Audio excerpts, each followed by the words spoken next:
शेरे Punjab 600 AM ते निघा हार्दिक स्वागत है। मैं तुहाडा मेजबान हरजीत सिंह गिल। डॉक्टर शिंदरपाल पुरेवाल होरां दा शो लैके तुहाडी सेवा च हाजिर है। 7:15 होए ने। 3 नवंबर का दिन है, वरा 2021 का मंगलवार है। 15 मगर नानक संमत 553। निघा हार्दिक स्वागत है। मित्रा साल का 1 महीना रह गया, जिंदगी गई साम के राखे नूं। पंजाब नूं देश पंजाब दे झरोखे दे विचों गलबात करांगे सरदार नवकिरण सिंह पत्ती नाल। ते विचे सरी पुलिस डिपार्टमेंट की खास खबर तुहानूं अज सुणाउणी है कि तुहाडी अपनी पुलिस दे अफीसर्स सड़कों ते तुसीं वेखोगे ते 100 के करीब सरी पुलिस डिपार्टमेंट के पुलिस अफीसर अड़ीक रहे ने। रैंच ना सिटो, गरारियां चलण दो, हुण गरारियां नहीं खड़न देणियां लोकां ने। इस ते गलबात होएगी। ते नाल ही कनेडियन टैक्स पेयर फैडरेशन के फैडरल डायरैक्टर फ्रैंको टेराज़ेनो गलबात करनगे कि महंगाई क्यों बढ़ रही है, भीड़ा क्यों ने फूड बैंक के आले दुआले ते डॉलर स्टोर के आले दुआले, इहदा कारण की, कार्बन टैक्स किवें बढ़ रहा है, तो शराब का टैक्स जिहड़ा लिकर टैक्स वो कितना बढ़ रहा। उस तो बाद 8:10 ते उगे चिंतक सरदार अजयपाल सिंह बराड़ गलबात करनगे अमरीका ते चीन का टकराव ते भारत की जगह खास तौर पर पंजाब की। इस ते गलबात होएगी। 604 204 0600 604 204 0600 ऑन एयर नंबर रहेगा। तो 604 729 1224 व्हाट्सएप ते टैक्स लिए मेरा नंबर है 604 729 1224 सिते 0 अरबा सबा तनीन तिस्ते वाहिद तनीन तनीन अरबा। अहलन व सहलन। पैलण दे मी मित्रा दाते ते रख डोरा हट जू। ये भी 604 204 0600 ऑन एयर नंबर है। किसी का प्यार पावन नूं भला कोई की नहीं करता, वो परबत भोर देंदा है, और रीझां ही नहीं करता। लपेटा रेशमा अंदर वे तेरे ऐब वे सोहणे, जो चन्न दे दाग धोवण नूं किसी का जी नहीं करता। जो लिखदा काशनी चिट्ठियां हवा दे वरकियां उत्ते, मेरे नाल बोलदा भी नहीं ते नफरत भी नहीं करता। इश्क आसमान वर्गा है जो नीला केसरी हुंदा है, तभी ते बैठ जाता है ते उपरों सी नहीं करता। है रेता भी तो कक्का ही, मगर कोई पैड़ नहीं दिसदी। अनोखा सप है तुरदा तो है पर ली नहीं करता। कि बंबल चांदनी दे हुण कोई वटदा नहीं तकिया, ते नितरे नूं चौर कोई मस्की नहीं करता। किसे दा प्यार पावन नूं भला कोई की नहीं करता। परबत भोर दिंदा है, वो रीझां ही नहीं करता। हरमनजीत लिखदा है। धन्यवाद जी सारे जिन्ने भी जुड़ के बैठे हो, संदेहा सज रहे। धन्यवाद फिर दिल दियां गहराइयां तो। सरदार नवकिरण सिंह पत्ती पंजाब तो गलबात करनगे। सरदार नवकिरण सिंह जी स्वागत, सत श्री अकाल। शुक्रिया गिल साहब जी। सब तो पहला ਤੁਹਾਨੂੰ ਅਤੇ शेरे पंजाब रेडियो के सारे ਸਰੋਤਿਆਂ ਨੂੰ मेरे ਵੱਲੋਂ भी प्यार भरी सत श्री अकाल जी। जी गिल साहब धन्यवाद जी। 600 AM शेरे पंजाब की फेसबुक ते लाइव हो रहा, नाल ही शेयर किया होया हरजीत सिंह गिल दे फेसबुक दे अकाउंट ते, तुसी नाल रहना है। अच्छा सरदार नवकिरण सिंह जी, सरदार चरणजीत सिंह चन्नी CM ने की कह दिता भी ਜਿਹੜੀਆਂ बेअदबी ਦੀਆਂ ਘਟਨਾਵਾਂ ਹੋਈਆਂ ਸਿੱਧਾ ਹੀ ਬਾਦਲਾਂ ਵੱਲ ਨੂੰ ਉਂਗਲ ਕਰਤੀ? जी जी गिल साहब, ਅੱਜ ਕੋਟਕਪੂਰਾ ਪਹੁੰਚੇ ਸੀ ਚਰਨਜੀਤ ਸਿੰਘ ਚੰਨੀ ਹੁਰੀ। ਜਿਉਂ-ਜਿਉਂ ਇਲੈਕਸ਼ਨ ਨੇੜੇ ਆ ਰਹੀ ਆ ਤਿਉਂ-ਤਿਉਂ ਗਿਲ ਸਾਹਿਬ ਇਹ ਇੱਕ ਦੂਜੇ ਦੇ ਉੱਤੇ ਜਿਹੜੀ ਤੁਹਮਤਬਾਜ਼ੀ ਆ ਉਹ ਵੀ ਨੇੜਿਓਂ ਦੇਖੀ ਜਾ ਰਹੀ ਆ। ਕਿਉਂਕਿ ਇਹ ਜਿਹੜੀਆਂ ਚੀਜ਼ਾਂ ਨੇ, ਹੁਣ ਚਰਨਜੀਤ ਸਿੰਘ ਚੰਨੀ ਕੋਟਕਪੂਰਾ ਦੇ ਵਿੱਚ ਖੜ ਕੇ ਕਹਿੰਦੇ ਨੇ ਕਿ ਸ਼੍ਰੀ ਗੁਰੂ ਗ੍ਰੰਥ ਸਾਹਿਬ ਦੀ ਬੇਅਦਬੀ ਔਰ ਉਸ ਤੋਂ ਬਾਅਦ ਜਿਹੜੀਆਂ ਉਸ ਕਰਕੇ ਵਾਪਰੀਆਂ ਘਟਨਾਵਾਂ ਕੋਟਕਪੂਰਾ ਤੇ ਬਾਬਲ ਕਲਾਂ ਗੋਲੀकांड, ਉਹ ਗੋਲੀकांड ਦੇ ਲਈ ਕਹਿੰਦੇ ਦੋਸ਼ੀ ਬਾਦਲ ਨੇ। ਤਾਂ ਫਿਰ ਤੁਸੀਂ ਪੰਜਾਬ ਦੇ ਮੁੱਖ ਮੰਤਰੀ ਹੋ, ਦੇਰ ਕਿਸ ਗੱਲ ਦੀ ਲਾਈ ਆ? ਜਿਹੜਾ ਦੋਸ਼ੀ ਹੈ ਉਹਨੂੰ ਫੜੋ। ਫੜਦੇ ਕਿਉਂ ਨਹੀਂ? ਕੋਟਕਪੂਰੇ 'ਚ ਤੁਸੀਂ ਕੀ ਲੈਣ ਆਏ ਹੋ ਜੇ ਤੁਸੀਂ ਇੰਨਾ ਨਹੀਂ ਕਰ ਸਕਦੇ? ਸੋ ਗਿੱਲ ਸਾਹਿਬ ਇਹ ਨਾ ਅਸਲ ਦੇ ਵਿੱਚ ਬਹੁਤ ਸਾਰੇ ਲੋਕ ਆਪਦੀਆਂ ਜ਼ਿੰਮੇਵਾਰੀਆਂ ਭੁੱਲ ਰਹੇ ਨੇ ਅੱਜ ਸਿਆਸਤ ਦੇ ਵਿੱਚ। ਉਹ ਸਿਰਫ ਸਿਆਸਤ ਕਰਨ ਲਈ ਗੱਲਾਂ ਕਰਦੇ ਨੇ। ਹੁਣ ਜਿਸ ਦਿਨ ਮਹਿਲ ਕਲਾਂ ਆਏ ਸੀ ਚਰਨਜੀਤ ਚੰਨੀ ਜੀ, ਮੈਂ ਸਾਹਮਣੇ ਖੜਾ ਸੀ, ਉਹ ਕਹਿੰਦੇ ਕਿ ਮੈਂ ਕਮਜ਼ੋਰ ਮੁੱਖ ਮੰਤਰੀ ਨਹੀਂ ਆ, ਮੈਂ ਬਹੁਤ ਸਟਰੋਂਗ ਚੀਫ ਮਿਨਿਸਟਰ ਹਾਂ ਔਰ ਮੈਂ ਬਾਦਲਾਂ ਨੂੰ ਫੜੂੰਗਾ। ਤਾਂ ਕਈ ਦਿਨ ਬੀਤ ਗਏ। CM ਸਾਹਿਬ ਜੇ ਤੁਸੀਂ ਸਟਰੋਂਗ ਚੀਫ ਮਿਨਿਸਟਰ ਹੋ ਤਾਂ ਸਟਰੋਂਗਨੈਸ ਦਿਖਾਓ ਆਪਦੀ। ਇਹ ਸਿਰਫ ਗੱਲਾਂ ਕਰਨ ਨੂੰ ਗੱਲਾਂ ਕੀਤੀਆਂ ਜਾ ਰਹੀਆਂ ਗਿੱਲ ਸਾਹਿਬ, ਇਹ ਸਿਆਸਤ ਕੀਤੀ ਜਾ ਰਹੀ ਹੈ। ਇਹ ਪੰਜਾਬ ਦੇ ਲੋਕਾਂ ਨੂੰ ਇਸ ਤਰੀਕੇ ਦੇ ਭੰਬਲ ਭੂਸੇ ਦੇ ਵਿੱਚ ਪਾਇਆ ਜਾ ਰਿਹਾ ਔਰ ਇਹਨੂੰ ਇੱਕ ਏਜੰਡਾ ਬਣਾਇਆ ਜਾ ਰਿਹਾ ਹੈਗਾ। 1984 ਬੀਤਿਆ ਕਿੰਨੇ ਵਰ੍ਹੇ ਹੋ ਗਏ, ਹਰ ਵਾਰ ਹਰ ਇਲੈਕਸ਼ਨ ਦੇ ਵਿੱਚ ਇੱਕ ਮੁੱਦਾ ਬਣਾਇਆ ਜਾਂਦਾ ਹੈ। ਹੁਣ ਮੈਨੂੰ ਇਹ ਲੱਗਣ ਲੱਗਾ ਗਿੱਲ ਸਾਹਿਬ ਕਿ ਸ਼੍ਰੀ ਗੁਰੂ ਗ੍ਰੰਥ ਸਾਹਿਬ ਦੀ ਹੋਈ ਬੇਅਦਬੀ ਪਿਛਲੀ ਇਲੈਕਸ਼ਨ ਦੇ ਵਿੱਚ ਵੀ ਇੱਕ ਮੁੱਦੇ ਦੇ ਤੌਰ ਦੇ ਉੱਤੇ ਲੈ ਕੇ ਆਂਦੀ ਗਈ ਔਰ 5 ਸਾਲ ਲੰਘਣ ਵਾਲੇ ਨੇ ਤੇ ਸਰਕਾਰ ਨੇ ਕੁਝ ਨਹੀਂ ਕੀਤਾ, ਨਵਾਂ ਮੁੱਦਾ ਬਣਨਾ ਤਾਂ ਬਣਦਾ ਤਾਂ ਇਹ ਹੈ ਨਾ ਕਿ ਉਸ ਦੋਸ਼ੀਆਂ ਨੂੰ ਸਜ਼ਾ ਮਿਲਣੀ ਚਾਹੀਦੀ ਹੈ ਘਟਨਾਕ੍ਰਮ ਦੇ। ਔਰ ਜਿਹੜੇ ਕੋਟਕਪੂਰਾ ਬਾਈਬਲ ਕਲਾਂ ਗੋਲੀ ਕਾਂਡ ਦੇ ਜ਼ਿੰਮੇਵਾਰ ਪੁਲਿਸ ਅਫਸਰ ਨੇ, ਉਸ ਵਕਤ ਦੇ ਗ੍ਰਹਿ ਮੰਤਰੀ ਨੇ, ਉਸ ਵਕਤ ਦਾ ਚੀਫ ਮਿਨਿਸਟਰ ਹੈ, ਉਹਨਾਂ ਸਾਰਿਆਂ ਦੀ ਜਵਾਬਦੇਹੀ ਤੈਅ ਹੋਣੀ ਚਾਹੀਦੀ ਹੈ। ਜਵਾਬਦੇਹੀ ਤੈਅ ਹੋਣ ਤੋਂ ਬਾਅਦ ਉਹਨਾਂ ਨੂੰ ਉਸ ਦੇ ਅਨੁਸਾਰ ਸਜ਼ਾ ਹੋਣੀ ਚਾਹੀਦੀ ਆ। ਸੋ ਚੰਨੀ ਸਾਹਿਬ ਤਾਂ ਇਹ ਗੱਲ ਕਰ ਰਹੇ ਆ ਜਿਵੇਂ ਕੋਈ ਵਿਰੋਧੀ ਧਿਰ ਦੇ ਆਗੂ ਹੁੰਦੇ ਸਾਡੀ ਸਰਕਾਰ ਬਣਾਓ, ਅਸੀਂ ਸਜ਼ਾ ਦੇਵਾਂਗੇ, ਆਹ ਬੰਦੇ ਨੇ। ਠੀਕ ਆ, ਤੁਹਾਨੂੰ ਤੁਸੀਂ ਗ੍ਰਹਿ ਵਿਭਾਗ ਤੁਹਾਡੇ ਸੁਖਜਿੰਦਰ ਸਿੰਘ ਰੰਧਾਵਾ ਜੀ ਕੋਲੇ ਆ, ਮੁੱਖ ਮੰਤਰੀ ਤੁਸੀਂ, ਤੁਹਾਨੂੰ ਅੰਦਰ ਖਾਤੇ ਸਭ ਕੁਝ ਪਤਾ, ਰਿਪੋਰਟਾਂ ਸਭ ਹੁੰਦੀਆਂ ਇੰਟੈਲੀਜੈਂਸੀ ਦੀਆਂ, ਖੁਫੀਆ ਏਜੰਸੀਆਂ ਦੀਆਂ ਰਿਪੋਰਟਾਂ ਦੇ ਆਧਾਰ ਤੇ ਉੱਤੇ ਸਰਕਾਰ ਨੂੰ ਕੀ ਨਹੀਂ ਪਤਾ ਹੁੰਦਾ, ਸਭ ਪਤਾ ਹੁੰਦਾ। ਸਵਾਲ ਇਹ ਕਾਰਵਾਈ ਕਰਦੇ ਹੋ ਜਾਂ ਨਹੀਂ ਕਰਦੇ। ਸੋ ਅੱਜ ਕੋਟਕਪੂਰਾ ਦੇ ਵਿੱਚ ਵੀ ਵੈਸੇ ਇਹਨਾਂ ਦਾ ਵਿਰੋਧ ਬਹੁਤ ਹੋਇਆ, ਮੁੱਖ ਮੰਤਰੀ ਸਾਹਿਬ ਦੇ ਜਾਣ ਤੋਂ ਪਹਿਲਾਂ ਹੀ ਬੇਰੁਜ਼ਗਾਰਾਂ ਨੂੰ ਗ੍ਰਿਫਤਾਰ ਕੀਤਾ ਗਿਆ ਔਰ ਸਮਾਗਮ ਦੀ ਸ਼ੁਰੂਆਤ ਆ ਜਿਹੜੀ ਉੱਥੇ ਕੁਸ਼ਲਦੀਪ ਢਿੱਲੋਂ ਜਿਹੜੇ ਫਰੀਦਕੋਟ ਤੋਂ ਵਿਧਾਇਕ ਨੇ ਉਹਨਾਂ ਨੇ ਸਵਾਗਤ ਕੀਤਾ, ਉਦੋਂ ਬਾਅਦ ਹੋਈ। ਉੱਥੋਂ ਮੁਹੰਮਦ ਸਦੀਕ ਵੀ ਇਹਨਾਂ ਦੀ ਸਟੇਜ ਤੇ ਨਜ਼ਰ ਆਏ, ਮੁਹੰਮਦ ਸਦੀਕ ਨੇ ਵੀ ਸੰਬੋਧਨ ਕੀਤਾ, ਟਰਾਂਸਪੋਰਟ ਮੰਤਰੀ ਅਮਰਿੰਦਰ ਸਿੰਘ ਰਾਜਾ ਵੜਿੰਗ ਨੇ ਵੀ ਲੋਕਾਂ ਨੂੰ ਸੰਬੋਧਨ ਕੀਤਾ ਔਰ ਰਾਜਾ ਵੜਿੰਗ ਨੇ ਗਿੱਲ ਸਾਹਿਬ ਕਿਹਾ ਵੀ ਮੈਨੂੰ ਅਗਲੀ ਵਾਰ ਫੇਰ ਜੇ ਟਰਾਂਸਪੋਰਟ ਮੰਤਰੀ ਬਣਾ ਦਿਓ ਮੈਂ ਬਹੁਤ ਕੰਮ ਕਰੂੰਗਾ। ਸੋ ਹੁਣ ਵੀ ਤੁਹਾਡੇ ਕੋਲੇ ਬਹੁਤ ਸਮਾਂ ਗਾ, ਇਹ ਤਾਂ ਤੁਹਾਡੀ ਇਸ ਯੋਗਤਾ ਦੇ ਆਧਾਰ ਦੇ ਉੱਤੇ ਹੈਗਾ ਕਿ ਤੁਸੀਂ ਹੁਣ ਕਿੰਨਾ ਕੰਮ ਕਰਦੇ ਹੋ।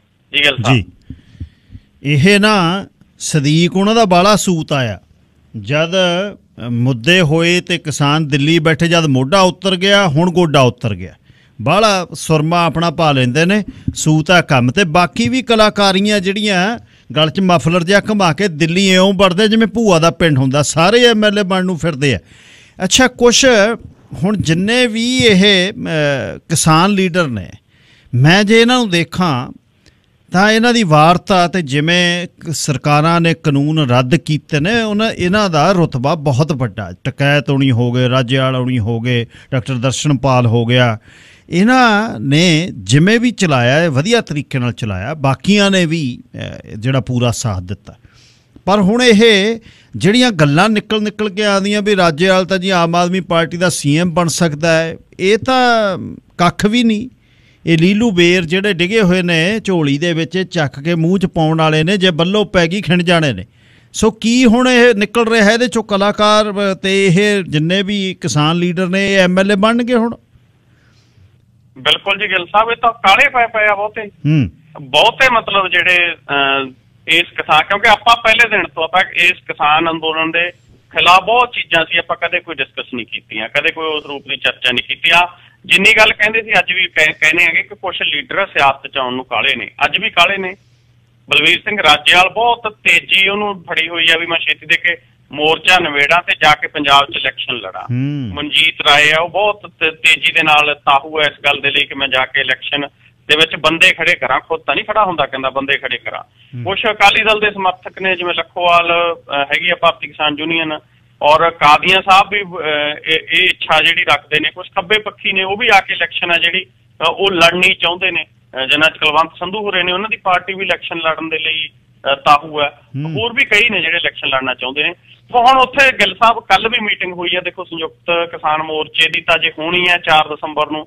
ਕੱਲ ਜਿਹੜੀ 32 ਕਿਸਾਨ ਜਥੇਬੰਦੀਆਂ ਦੀ ਮੀਟਿੰਗ ਹੋਈ ਆ, 32 ਕਿਸਾਨ ਜਥੇਬੰਦੀਆਂ ਦੀ ਮੀਟਿੰਗ 'ਚ ਵੀ ਜਿਹੜਾ ਡਿਸਕਸ ਹੋਇਆ, ਕੁਛ ਕਿਸਾਨ ਆਗੂ ਕਹਿ ਰਹੇ ਨੇ ਕਿ ਆਪਾਂ ਨੂੰ ਜਦੋਂ ਤੱਕ MSP ਦੇ ਵਿਸ਼ੇ ਦੇ ਉੱਤੇ ਗੱਲਬਾਤ ਨਹੀਂ ਹੁੰਦੀ, ਜਦੋਂ ਤੱਕ ਸਰਕਾਰ MSP ਦਾ ਵਿਸ਼ਵਾਸ ਨਹੀਂ ਦਿਵਾਉਂਦੀ, ਜਦੋਂ ਤੱਕ ਹਰਿਆਣੇ ਵਾਲੇ ਕਿਸਾਨਾਂ ਦੇ ਉੱਤੇ ਦਰਜ ਕੇਸ ਵਾਪਸ ਲੈਣ ਦਾ ਭਰੋਸਾ ਨਹੀਂ ਮਿਲਦਾ, ਜਦੋਂ ਤੱਕ ਇੱਥੇ ਸ਼ਹੀਦ ਜਿਹੜੇ ਕਿਸਾਨ ਨੇ ਉਹਨਾਂ ਦੀ ਯਾਦਗਾਰ ਉਸਾਰਨ ਦੀ ਗੱਲ ਸਰਕਾਰ ਨਹੀਂ ਮੰਨਦੀ, ਜਦੋਂ ਤੱਕ ਤੁਸੀਂ ਦੇਖੋਗੇ ਪੰਜਾਬ ਦੇ ਵਿੱਚ ਜਿੰਨੇ ਵੀ ਕਿਸਾਨ ਸ਼ਹੀਦ ਹੋਏ ਆ, ਸਾਰੇ ਕਿਸਾਨਾਂ ਦੇ ਪਰਿਵਾਰਾਂ ਨੂੰ 5 ਲੱਖ ਰੁਪਇਆ ਦਿੱਤਾ ਜਾ ਰਿਹਾ, ਸਾਰੇ ਕਿਸਾਨਾਂ ਦੇ ਪਰਿਵਾਰਾਂ ਨੂੰ ਸਰਕਾਰੀ ਨੌਕਰੀ ਦਿੱਤੀ ਜਾ ਰਹੀ ਹੈ ਪੰਜਾਬ ਸਰਕਾਰ ਵੱਲੋਂ। ਪਰ ਜਿਹੜੇ ਹਰਿਆਣਾ ਦੇ ਕਿਸਾਨ ਸ਼ਹੀਦ ਹੋ ਗਏ, ਉੱਤਰ ਪ੍ਰਦੇਸ਼ ਦੇ ਕਿਸਾਨ ਸ਼ਹੀਦ ਹੋ ਗਏ, ਉੱਤਰਾਖੰਡ ਦੇ ਕਿਸਾਨ ਸ਼ਹੀਦ ਹੋ ਗਏ, ਉਹਨਾਂ ਦੇ ਪਰਿਵਾਰਾਂ ਨੂੰ ਨਾ ਉੱਥੋਂ ਦੀਆਂ ਸਰਕਾਰਾਂ ਨੌਕਰੀ ਦੇ ਰਹੀਆਂ ਨੇ ਤੇ ਨਾ ਉਹਨਾਂ ਦੇ ਪਰਿਵਾਰਾਂ ਨੂੰ ਸਹਾਇਤਾ ਦੇ ਰਹੀਆਂ। ਇਹ ਵੱਡੀ ਮੰਗ ਆ ਗਿੱਲ ਸਾਹਿਬ, ਜਦੋਂ ਤੱਕ ਇਹ ਮੰਗ ਨਹੀਂ ਮੰਨੀ ਜਾਂਦੀ ਨਹੀਂ ਉੱਠਣਾ ਚਾਹੀਦਾ ਉਦੋਂ ਤੱਕ, ਕਿਉਂਕਿ ਅਸੀਂ ਪੰਜਾਬ ਵਾਲਿਆਂ ਨੂੰ ਠੀਕ ਹੈ ਇੱਥੇ ਪੰਜਾਬ 'ਚ ਪ੍ਰੈਸ਼ਰ ਹੈ, ਵਿਰੋਧੀ ਧਿਰ ਦੀ ਸਰਕਾਰ ਆ ਕਾਂਗਰਸ ਦੀ, ਇੱਥੇ ਸਾਨੂੰ ਜਿਹੜੇ ਸਹਾਇਤਾ ਮਿਲ ਰਹੀ ਆ ਪਰ ਉੱਥੇ ਨਹੀਂ ਮਿਲ ਰਹੀ। ਤਾਂ ਉਹਨਾਂ ਕਿਸਾਨਾਂ ਨੂੰ ਵੀ ਦਬਾਉਣੀ ਚਾਹੀਦੀ, ਉਹ ਭਾਰਤੀ ਜਨਤਾ ਪਾਰਟੀ ਤੋਂ ਦਬਾਉਣੀ ਚਾਹੀਦੀ ਆ। ਸੋ ਉੱਥੋਂ ਕਾਹਲੀ ਆ ਜਿਹੜੀ ਉਹ ਕੀਤੀ ਜਾ ਰਹੀ ਹੈ। ਔਰ ਕੁਛ ਗਾਇਕ ਨੇ ਜਿਹੜੇ ਉਹ ਬਹੁਤ ਗਿੱਲ ਸਾਹਿਬ ਇਸ ਰੂਪ ਦੇ ਆ, ਹੁਣ ਪਤਾ ਲੱਗਦਾ ਵੀ ਉਹ ਤਾਂ ਗੇੜੇ ਐਵੇਂ ਥੋੜੀ ਦਿੰਦੇ ਸੀਗੇ।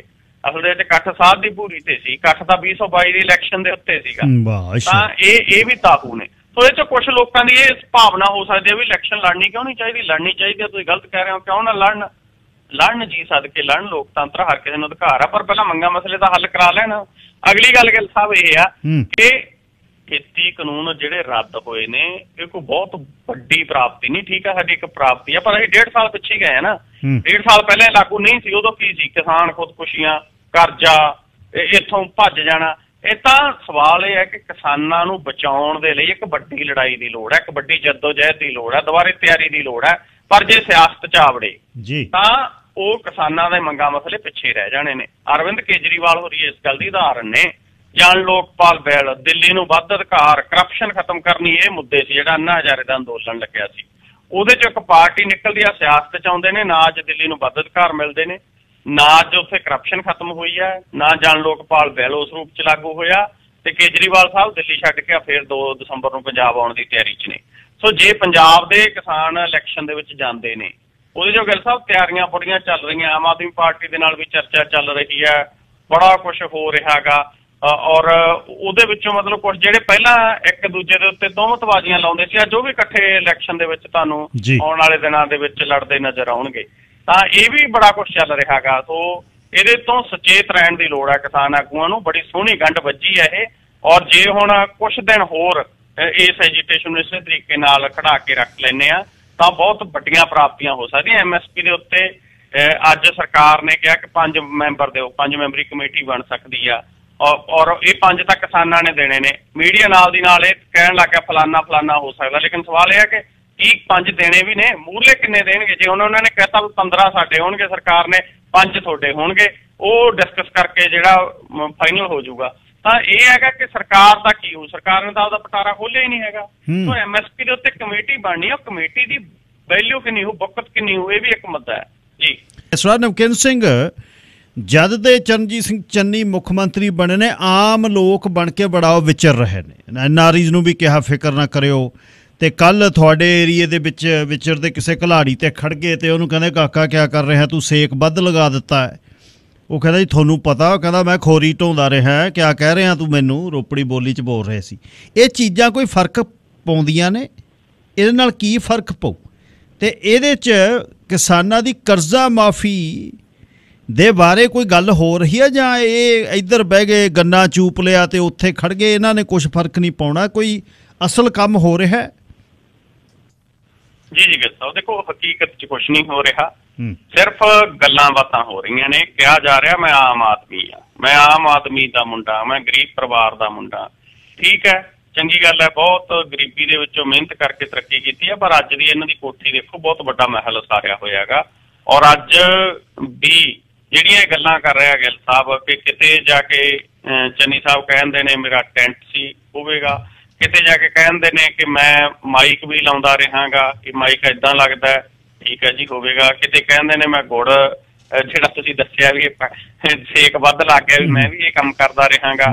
ਇੱਕ ਥਾਂ ਕਹਿੰਦੇ ਮੈਂ NRI ਵੀ, ਉਹ ਕਹਿੰਦਾ ਜੀ ਕਿਵੇਂ? ਕਹਿੰਦੇ ਮੈਂ ਪਿੰਡ ਤੋਂ ਦੂਰ ਰਹਿਣਾ। ਤੇ ਇਹ ਜਿਹੜੀਆਂ ਗੱਲਾਂ ਨੇ ਗਿੱਲ ਸਾਹਿਬ, ਇਹ ਗੱਲਾਂ ਦੇ ਨਾਲ ਸਿਰਫ ਕੁਛ ਸਮਾਂ ਲੋਕਾਂ ਨੂੰ ਜਿਹੜਾ ਉਹ ਖੜਾਇਆ ਜਾ ਸਕਦਾ ਕਿ ਹਾਂ ਇਹ ਵਿਸ਼ਵਾਸ ਦਿਵਾਇਆ ਜਾ ਸਕਦਾ ਕਿ ਮੈਂ ਆਮ ਆਦਮੀ ਆ। ਕਿਉਂਕਿ ਜਿਹੜਾ ਸਾਡਾ ਇਹ ਤੋਂ ਪਹਿਲਾਂ ਮੁੱਖ ਮੰਤਰੀ ਸੀ ਉਹ ਤਾਂ ਮਹਿਲਾਂ 'ਚ ਹੀ ਨਹੀਂ ਸੀ ਨਿਕਲਦਾ, ਉਹ ਤਾਂ ਪੰਜਾਬ ਹੀ ਨਹੀਂ ਸੀ ਵੜਦਾ, ਹਿਮਾਚਲ 'ਚ ਹੀ ਰਹਿੰਦਾ ਸੀ। ਔਰ ਉਹਦੇ ਤਾਂ ਮਤਲਬ ਗੇਟ ਦੇ ਉੱਤੇ ਕੈਬਨਿਟ ਮੰਤਰੀ ਤੱਕ ਨੂੰ ਵਾਪਸ ਮੋੜ ਦਿੱਤਾ ਜਾਂਦਾ ਸੀ ਵੀ ਨਹੀਂ ਜੀ ਕੱਲ ਨੂੰ ਆਇਓ, ਅਜੇ ਤਾਂ ਸਾਹਿਬ ਜੀ ਅੱਜ ਨਹੀਂ ਮਿਲਦੇ ਕਿਸੇ ਨੂੰ। ਤਾਂ ਉਹ ਚੀਜ਼ਾਂ ਤੋਂ ਅਸੀਂ ਅੱਕੇ ਹੋਏ ਸੀ, ਤਾਂ ਉਹਦੇ 'ਚੋਂ ਮਤਲਬ ਲੋਕ ਤਾਂ ਇਹ ਭਾਲਦੇ ਸੀ ਕਿ ਸਾਡੇ ਮੰਗਾਂ ਮਸਲੇ ਹੱਲ ਹੋਣ, ਨਹੀਂ ਤਾਂ ਅਸੀਂ ਕੈਪਟਨ ਅਮਰਿੰਦਰ ਸਿੰਘ ਕੋਲੇ ਵੀ ਕੀ ਲੈਣ ਜਾਣਾ ਸੀ, ਚਾਹੇ ਦੀ ਉਹ ਹਿਮਾਚਲ ਪ੍ਰਦੇਸ਼ ਦੀ ਥਾਂ ਦੇ ਉੱਤੇ ਗਿੱਲ ਸਾਹਿਬ ਜਿੱਥੇ ਮਰਜੀ ਬੈਠੇ ਰਹਿਣ। ਸਵਾਲ ਸੀ ਮੰਗਾਂ ਮਸਲਿਆਂ ਦਾ। ਹੁਣ ਮੰਗਾਂ ਮਸਲੇ ਹੱਲ ਹੋ ਨਹੀਂ ਰਹੇ, ਨਾ ਤਾਂ ਘਰ ਰੁਜ਼ਗਾਰ ਦੇ ਤਹਿਤ ਰੁਜ਼ਗਾਰ ਦਿੱਤਾ ਹੈ, ਨਾ ਇਹਨਾਂ ਨੇ ਕਰਜ਼ਾ ਮਾਫੀ ਦਿੱਤੀ ਹੈ, ਨਾ ਮਜ਼ਦੂਰਾਂ ਨੂੰ 5-5 ਮਰਲੇ ਦੇ ਪਲਾਟ ਦਿੱਤੇ ਨੇ, ਨਾ ਇਹਨਾਂ ਨੇ ਗਿੱਲ ਸਾਹਿਬ ਜਿਹੜੇ ਇੱਥੋਂ ਦੇ ਪੜ੍ਹੇ ਲਿਖੇ ਨੌਜਵਾਨ ਨੇ ਉਹਨਾਂ ਦਾ ਕੋਈ ਹੱਲ ਕੀਤਾ, ਨਾ ਕੱਚੇ ਮੁਲਾਜ਼ਮਾਂ ਦਾ ਹੱਲ ਕੀਤਾ, ਤਾਂ ਜਿਹਦੇ ਚੋਂ ਹਰ ਵਰਗ ਆ ਜਿਹੜਾ ਉਹ ਐਜੀਟੇਸ਼ਨ ਦੇ ਵਿੱਚ ਹੈ। ਔਰ ਹੁਣ ਤੁਸੀਂ ਦੇਖੋਗੇ ਅੱਜ ਨਵੀਂ ਚਿੱਠੀ ਲਿਖਤੀ ਚਰਨਜੀਤ ਚੰਨੀ ਹੋਰਾਂ ਨੇ, ਜਿਹੜੀ ਗੱਲ ਸਾਹਿਬ ਤੁਸੀਂ ਕਰਜ਼ ਮੁਆਫੀ ਦੀ ਗੱਲ ਕੀਤੀ, ਉਹਦੇ ਤੇ ਅੱਜ ਨਵੀਂ ਚਿੱਠੀ ਲਿਖਤੀ ਪ੍ਰਧਾਨ ਮੰਤਰੀ ਨਰਿੰਦਰ ਮੋਦੀ ਹੋਰਾਂ ਨੂੰ, ਔਰ ਕਹਿਤਾ ਕਿ ਜੀ ਕਿਸਾਨਾਂ ਦੀ ਕਰਜ਼ ਮਾਫੀ ਲਈ ਤੁਸੀਂ ਕੁਝ ਕਰੋ, ਅਸੀਂ ਆਪਦਾ ਬਣਦਾ ਯੋਗਦਾਨ ਪਾਵਾਂਗੇ, ਤੁਸੀਂ ਕੋਈ ਤਜਵੀਜ਼ ਲੈ ਕੇ ਆਓ। ਜਿਸ ਦਿਨ ਅੱਜ ਤੋਂ 4.5 ਸਾਲ ਪਹਿਲਾਂ ਇਹ ਕਿਹਾ ਜਾ ਰਿਹਾ ਸੀ ਕਰਜ਼ਾ ਕੁਰਕੀ ਖਤਮ, ਫਸਲ ਦੀ ਪੂਰੀ ਰਕਮ, ਜਿਸ ਦਿਨ ਇਹ ਕਿਹਾ ਜਾ ਰਿਹਾ ਸੀ ਕਿ ਕਿਸਾਨਾਂ ਦੇ ਪੂਰੇ ਕਰਜ਼ੇ ਤੇ ਲੀਕ ਵਜੋਂ ਕਾਂਗਰਸ ਦੀ ਸਰਕਾਰ ਬਣਾਓ, ਉਸ ਦਿਨ ਪ੍ਰਧਾਨ ਮੰਤਰੀ ਤੋਂ ਪੁੱਛ ਕੇ ਲੱਗੇ ਸੀ ਤੁਸੀਂ ਇਹ ਐਲਾਨ ਕਰਨ। ਉਸ ਦਿਨ ਤੁਸੀਂ ਚਿੱਠੀਆਂ ਲਿਖੀਆਂ ਸੀ ਕੇਂਦਰ ਨੂੰ ਕਿ ਭਾਈ, ਜਾਂ ਉਸ ਦਿਨ ਤੁਸੀਂ ਲੋਕਾਂ ਨੂੰ ਕਿਹਾ ਸੀ ਕਿ ਅਸੀਂ ਕੇਂਦਰ ਨੂੰ ਚਿੱਠੀ ਲਿਖਾਂਗੇ, ਜੇ ਉਹ ਤਜਵੀਜ਼ ਲੈ ਕੇ ਅਸੀਂ ਆਪਦਾ ਬਣਦਾ ਯੋਗਦਾਨ ਪਾਵਾਂਗੇ। ਗਿੱਲ ਸਾਹਿਬ ਇਹ ਨਾ ਅਸਲ ਦੇ ਵਿੱਚ ਗੱਲਾਂ ਪ੍ਰਕਾਸ਼ ਸਿੰਘ ਬਾਦਲ ਜੀ ਦੇ ਮੂੰਹੋਂ ਵੀ ਬੜੀਆਂ ਸੁਣ ਲਈਆਂ। ਉਹ ਬੜਾ ਕਹਿੰਦੇ ਹੁੰਦੇ ਵੀ ਇਹ ਜਿਹੜੀ ਸੈਂਟਰ ਸਰਕਾਰ ਆ ਉਹ ਨਹੀਂ ਸਾਨੂੰ ਕੁਛ ਕਰਨ ਦਿੰਦੀ, ਜਦੋਂ ਸੈਂਟਰ 'ਚ ਆਪਦੀ ਨੂੰਹ ਮੰਤਰੀ ਬਣ ਗਈ ਫੇਰ ਉਹ ਗੱਲ ਬਦਲ ਗਈ। ਤਾਂ ਹੁਣ ਇਹ ਕਹਿਣਾ ਵੀ ਕੇਂਦਰ ਦੇ ਗੱਲ ਪਾ ਦੇਣਾ, ਗੱਲ ਸਵਾਲ ਤਾਂ ਤੁਹਾਡੇ ਤੇ, ਤੁਸੀਂ ਕਿਸਾਨਾਂ ਲਈ ਕੀ ਕਰ ਰਹੇ ਹੋ? ਕੇਂਦਰ ਦਾ ਤਾਂ ਪਤਾ ਹੈਗਾ ਕੇਂਦਰ ਕੁਛ ਨਹੀਂ ਕਰ ਰਿਹਾ। ਅਸਲ ਦੇ ਵਿੱਚ ਇਹਨਾਂ ਨੂੰ ਇਹ ਹੈ ਵੀ ਹੁਣ ਕਿਤੇ ਉਹ ਦਿੱਲੀ ਵਾਲੇ ਮੋਰਚੇ ਚੰਡੀਗੜ੍ਹ ਨੂੰ ਨਾ ਆ ਜਾਣ। ਹੁਣ ਇਹਨਾਂ ਨੂੰ ਇਹ ਲੱਗਦਾ ਕਿ ਖੇਤੀ ਕਾਨੂੰਨ ਕਿਸਾਨਾਂ ਨੇ ਵਾਪਸ ਕਰਵਾ ਲਏ, ਹੁਣ ਆ ਕੇ ਇੱਥੇ ਕਰਜ਼ਿਆਂ ਵਾਲੀ ਗੱਲ ਪੁੱਛਣਗੇ। ਸੋ ਇਹ ਜਿਹੜੀ ਸਥਿਤੀ ਹੈ, ਸਥਿਤੀ ਦੇ ਵਿੱਚ ਜਾਣ ਬੁੱਝ ਕੇ ਸੈਂਟਰ ਦੇ ਉੱਤੇ ਗੱਲ ਆ ਜਿਹੜੀ ਸਿੱਟ ਰਿਹਾ। ਸੋ ਚੰਨੀ ਸਾਹਿਬ ਇਹ ਜਿਹੜੀਆਂ ਗੱਲਾਂ ਕਰਦੇ ਨੇ, ਕਿਤੇ ਸ਼ਗਨ ਦੇਤਾ, ਕਿਤੇ ਆਮ ਆਦਮੀ ਕਹਿਤਾ, ਕਿਤੇ ਕਹਿਤਾ ਵੀ ਮੈਂ ਜਿਹੜਾ ਉਹ ਬਹੁਤ ਕੁਛ ਕਰ ਦਾਂਗਾ, ਮੈਂ ਪਿੰਡਾਂ ਦਾਂਗਾ, ਇਹਦੇ ਨਾਲ ਕੰਮ ਨਹੀਂ ਚੱਲਣਾ। ਕੰਮ ਤਾਂ ਇਸ ਗੱਲ ਨਾਲ ਚੱਲਣਾ ਵੀ ਤੁਸੀਂ ਲੋਕਾਂ ਲਈ ਕੀਤਾ, ਕੰਮ ਤਾਂ ਇਸ ਗੱਲ ਨਾਲ ਚੱਲਣਾ ਕਿ ਤੁਸੀਂ ਲੋਕਾਂ ਦੇ ਕਿੰਨੇ ਮੰਗਾਂ ਮਸਲੇ ਹੱਲ ਕੀਤੇ। ਸੋ ਮੇਰੇ ਹਿਸਾਬ ਨਾਲ ਗਿੱਲ ਸਾਹਿਬ ਇਹਨਾਂ ਨੇ 2 ਮਹੀਨੇ ਦੇ ਲਗਭਗ ਪੈਸੇ ਹੀ ਨਿਗਾਤਾ, ਹੋਰ ਗੱਲਾਂ ਦੀਆਂ ਗੱਲਾਂ ਸਮੇਤ ਸਿੰਘ ਸੈਣੀ ਨਹੀਂ ਪੜਿਆ ਗਿਆ ਇਹਨਾਂ ਤੋਂ, ਬਾਕੀ ਗੱਲਾਂ ਤਾਂ ਜਿਹੜੀਆਂ ਨੇ ਉਹ ਵੱਡੀਆਂ ਨੇ ਜੀ। ਅੱਛਾ, ਭੋਡੋ ਬਣਦੀ ਕੜਾਹ ਮੁੜ ਆਪਣਿਆਂ ਨੂੰ 2 ਜਿਹੜੇ ਅਮਰੀਕ ਢਿੱਲੋਂ ਤੇ ਮਦਨ ਲਾਲ ਜਲਾਲਪੁਰ ਦੇ ਮੁੰਡਿਆਂ ਨੂੰ, ਲਾਡਲਿਆਂ ਨੂੰ ਕੀ ਦੇਤਾ ਜੀ? ਜੀ ਗਿੱਲ ਸਾਹਿਬ ਵਾਕਈ ਇਹ ਅਸਲ ਦੇ ਵਿੱਚ ਘਰ ਨੌਕਰੀ ਦਾ ਜਿਹੜਾ ਆਪਾਂ ਗੱਲ ਕੀਤੀ, ਵਾਅਦਾ ਕੀਤਾ ਸੀ ਇਹਨਾਂ ਨੇ, ਉਹ ਘਰ ਨੌਕਰੀ ਦੇ ਵਿੱਚ ਇਹ ਆਮ ਘਰਾਕਣੀ ਨੂੰ ਤਾਂ ਜਾਂਦੇ ਨਹੀਂ। ਕਿਤੇ ਬੇਅੰਤ ਸਿੰਘ ਦੇ ਪੋਤੇ ਨੂੰ ਤਰਸ ਦੇ ਆਧਾਰ ਦੇ ਉੱਤੇ DSP ਲਾਤਾ, ਕਿਤੇ ਇਹਨਾਂ ਨੇ ਗਿੱਲ ਸਾਹਿਬ ਇਹ ਤਜਵੀਜ਼ ਲਿਆਂਦੀ ਰਕੇਸ਼ ਪਾਂਡੇ ਦੇ ਮੁੰਡੇ ਨੂੰ ਤਹਿਸੀਲਦਾਰ ਲਾ ਦਿਓ, ਆਪਣਾ MLA ਹੈ, ਐ ਕਰੋ। ਜਿਹੜੇ ਬਟਾਲਾ ਗੁਰਦਾਸਪੁਰ ਏਰੀਏ ਦੇ ਵਿੱਚ ਬਾਜਵਾ ਭਰਾਵਾਂ ਦਾ ਵਾਹਵਾ ਆਧਾਰ ਹੈ, ਉਹਨਾਂ ਦੇ ਮੁੰਡੇ ਨੂੰ DSP ਲਾ ਦਿਓ। ਤੇ ਕੈਪਟਨ ਅਮਰਿੰਦਰ ਸਿੰਘ ਗੱਲਾਂ ਕਰਦਾ ਸੀਗਾ।